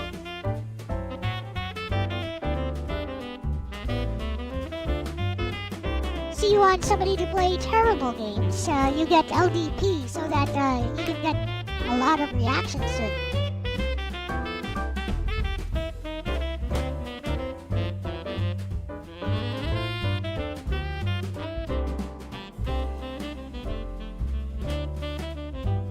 You make me play a terrible game, I don't think you're gonna get the reaction you want.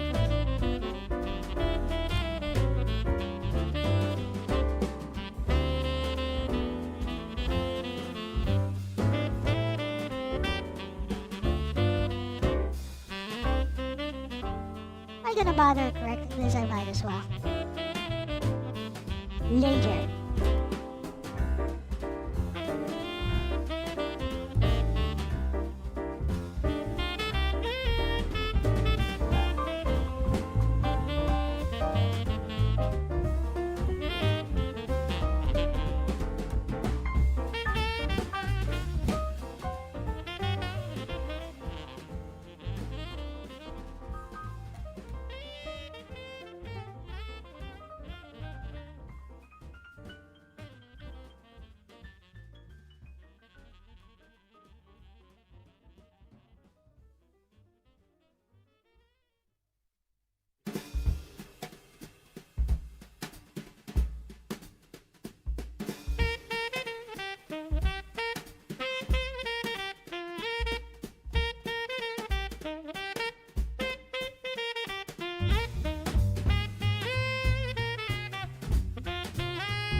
be dark blue.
Yay!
I think pink better.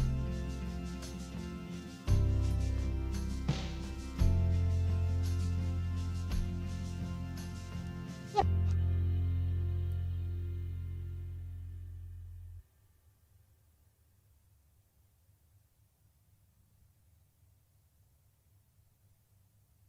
At least I think that's a metal or a brooch.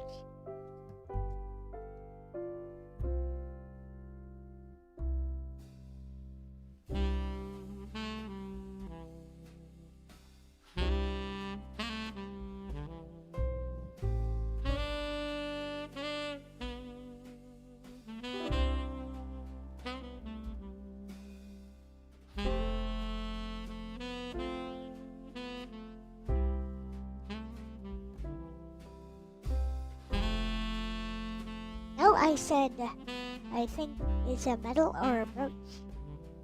This thing I'm drawing.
Music makes me sleepy.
What happened? Oh! No wonder.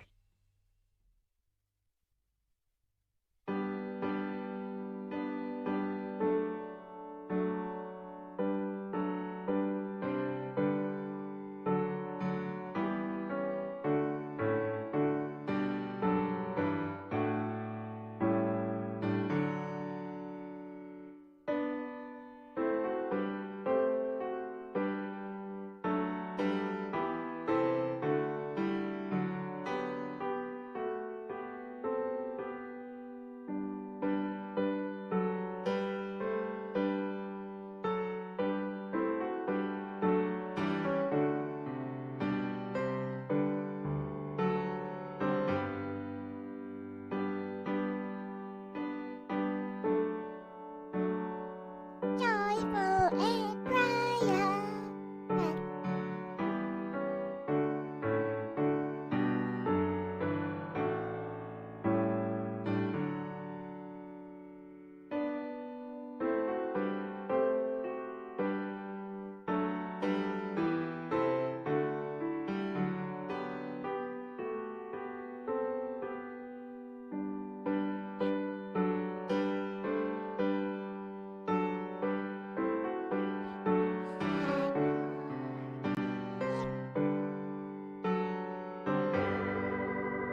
It was adorable. Thank you.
What the?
Doggy looking kawaii, I know, right?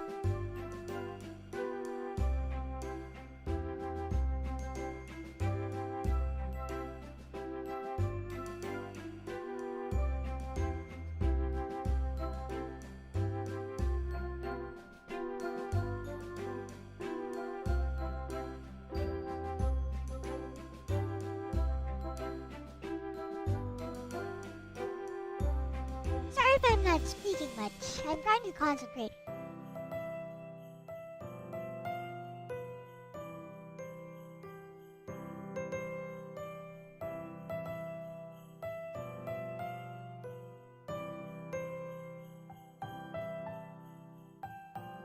Here's something I've been meaning to ask you guys. There is this belief here in the Philippines that in the US, Thanksgiving is bigger than Christmas. Is there any truth to this?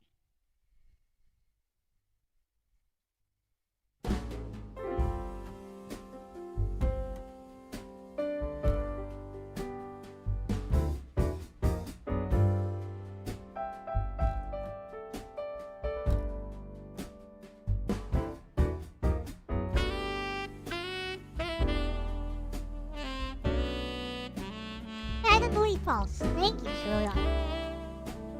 Nope. Alright.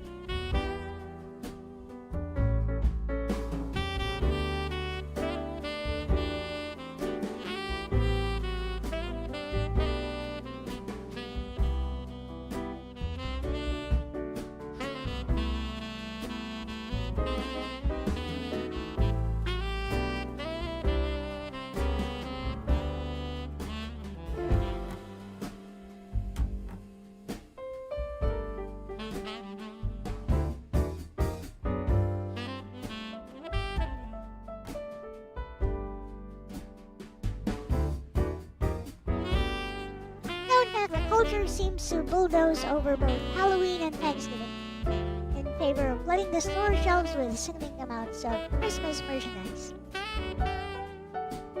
But in your house, Thanksgiving is bigger to you. Got it?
Of Americans don't value family nearly as much as they should. It's all about family.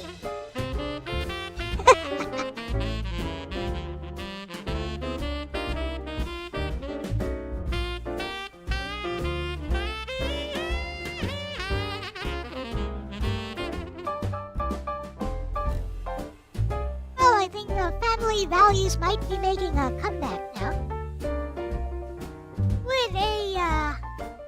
Very conservative president in power. Soon.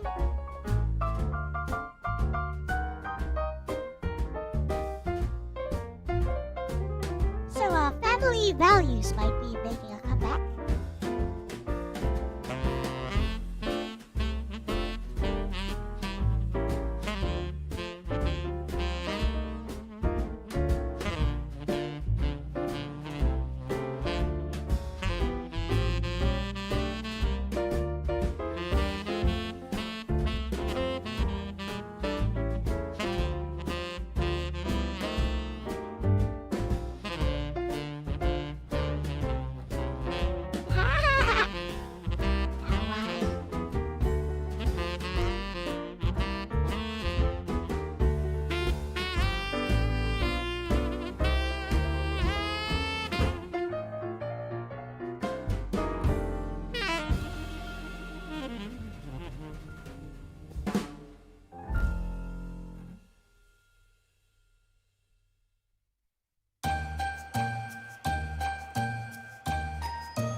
Hello, Viper Acid.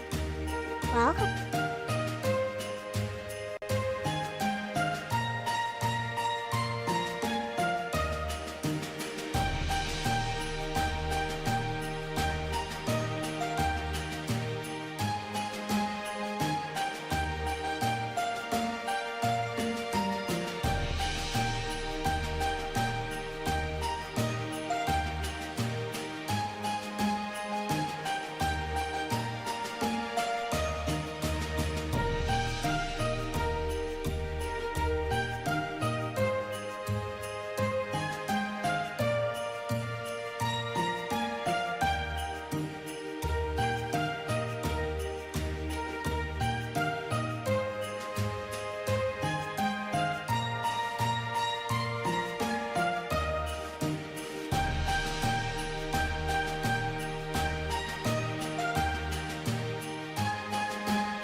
You gotta go.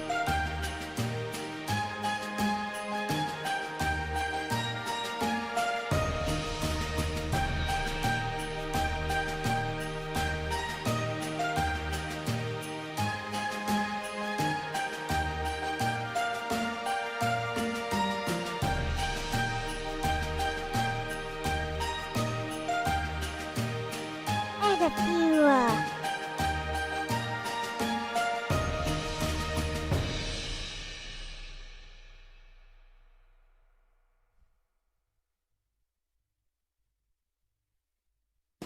darker lines. Oh, D&D.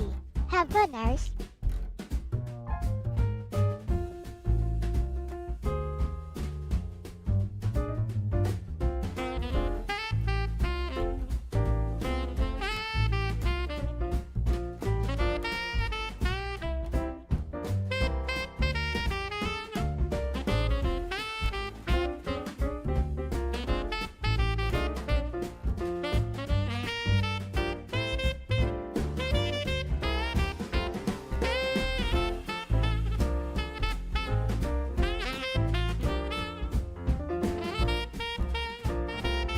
You guys ever hear the Joker's joke version of this song? From the old Batman cartoons. You guys ever hear the Joker's version of Jingle Bells?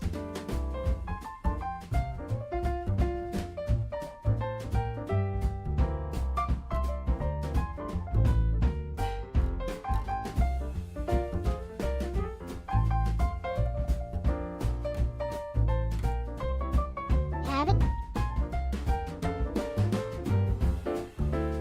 Jingle bells, Batman spells, Robin laid an egg.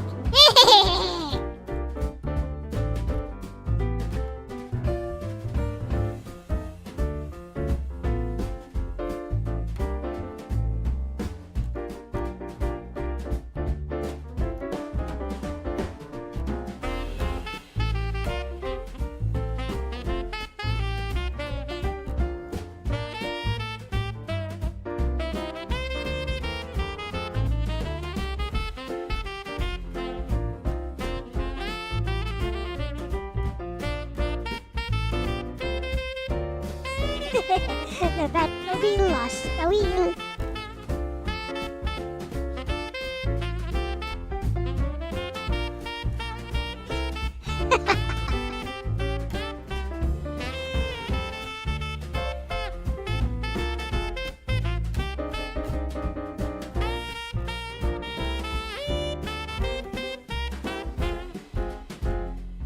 Heart Captor Sakura. Ah yes, good one.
should be the background here.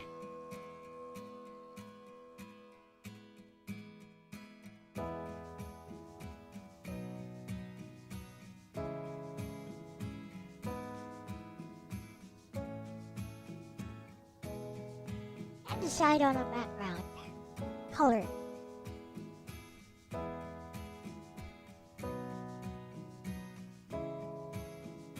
Oh, that works.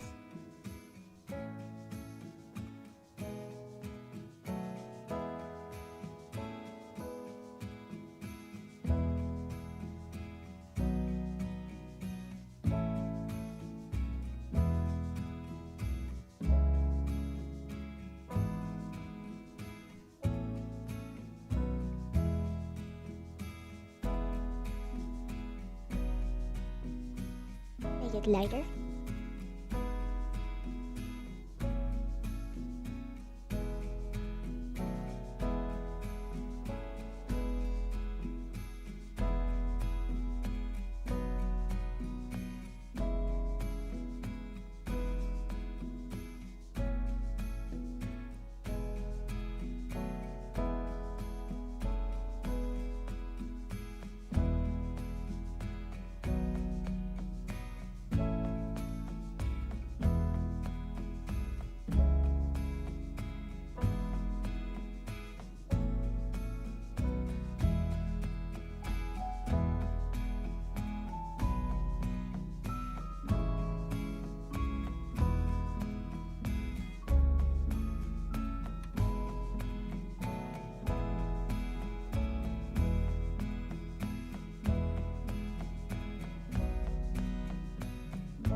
There we go.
She's like the Mona Lisa.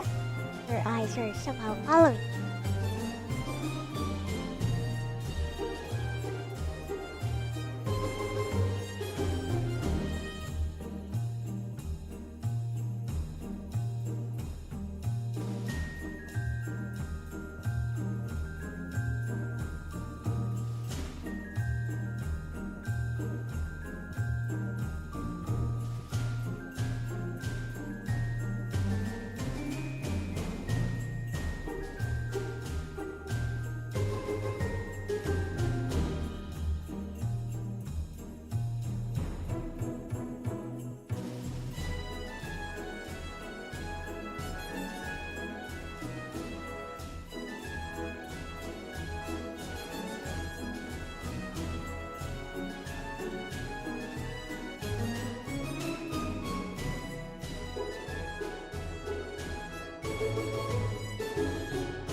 There we go. Yes, we've never even seen snow. Well, technically that's incorrect. We have seen snow. We just haven't seen real snow. We've seen snow on TV and, we have snow manufactured by snow machines, which is not real snow. No snowflakes, just frost. Hey.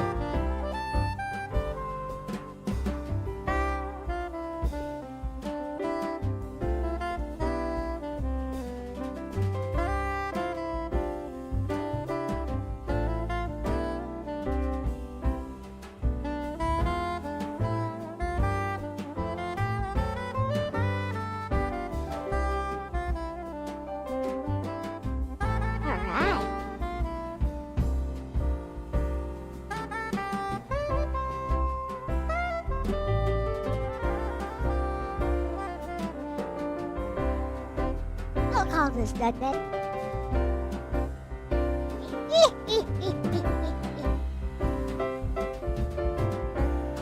I'll save this. And then we make a me version.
Alright.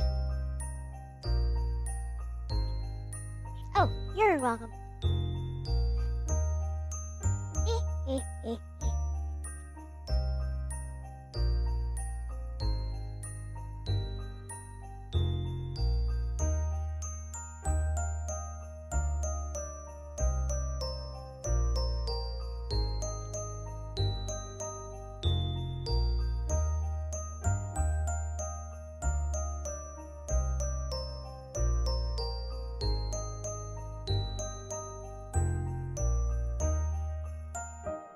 There we go. Why she sad? She's pouting, not sad.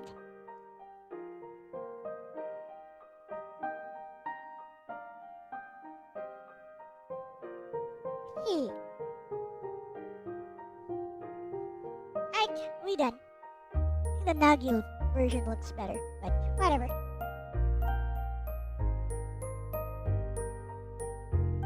Sunworks too.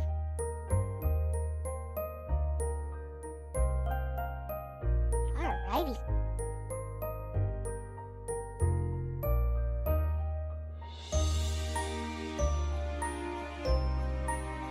So now that it's completed, there's tons of little things you can do. Such as... For example, we could add an outline.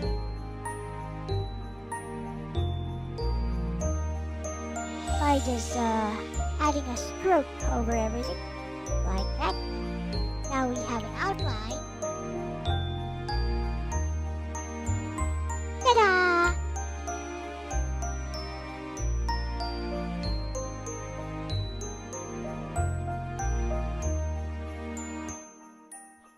Someone pissed in her cornflakes. There we go. Ain't she cute?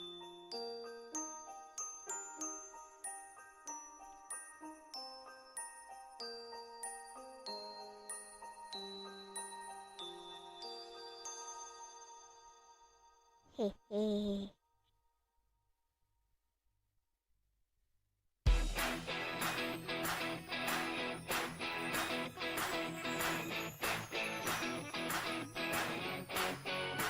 There we go. I think I'll do it for this version as well.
Oh, that reminds me.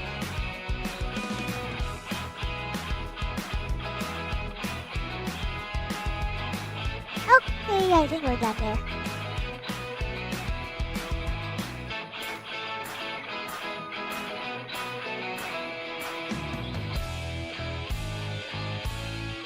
Yep.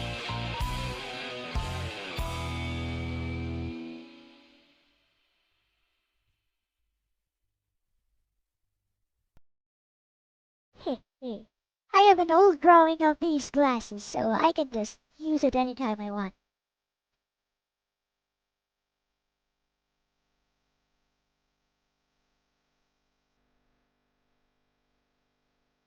You don't really like the pop punk, but it is an aesthetic.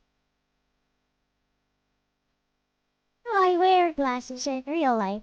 Yeah, I wear, Okay, my eyes are 20/20, so I just wear glare reduction glasses.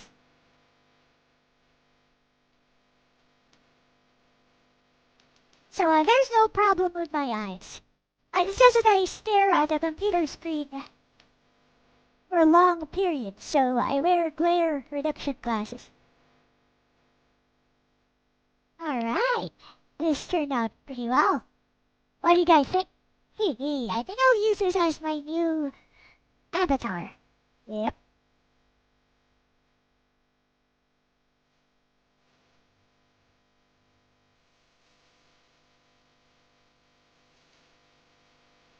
Okay, with that said, I guess I'll end this stream here. So, thank you very much, everyone, for watching and for chatting and all that good stuff. I was planning to play some games, but just having a little chat with you guys for a few hours is good enough. So once again, thank you everyone for watching. Also, we've got a nice new visitor in chat. Over here, Fratter Seeker. You've been playing nice all along, so I can give you a wrench just like everyone else here. There's no obligation to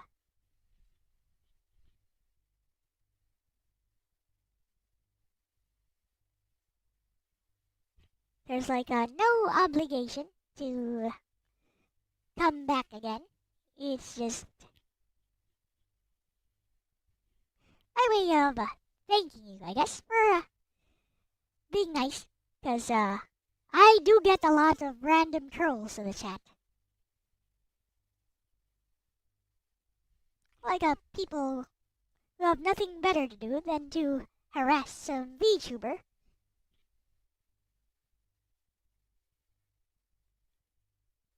So with that said, thank you very much everyone, and I gotta go. So, bye-bye! Bye-bye!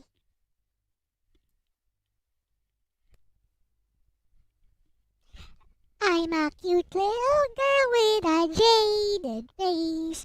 Elle is my name and 13 is my age. I'm not just a lolly and that's a fact. I'll praise and cheer for all your super chats. Please subscribe.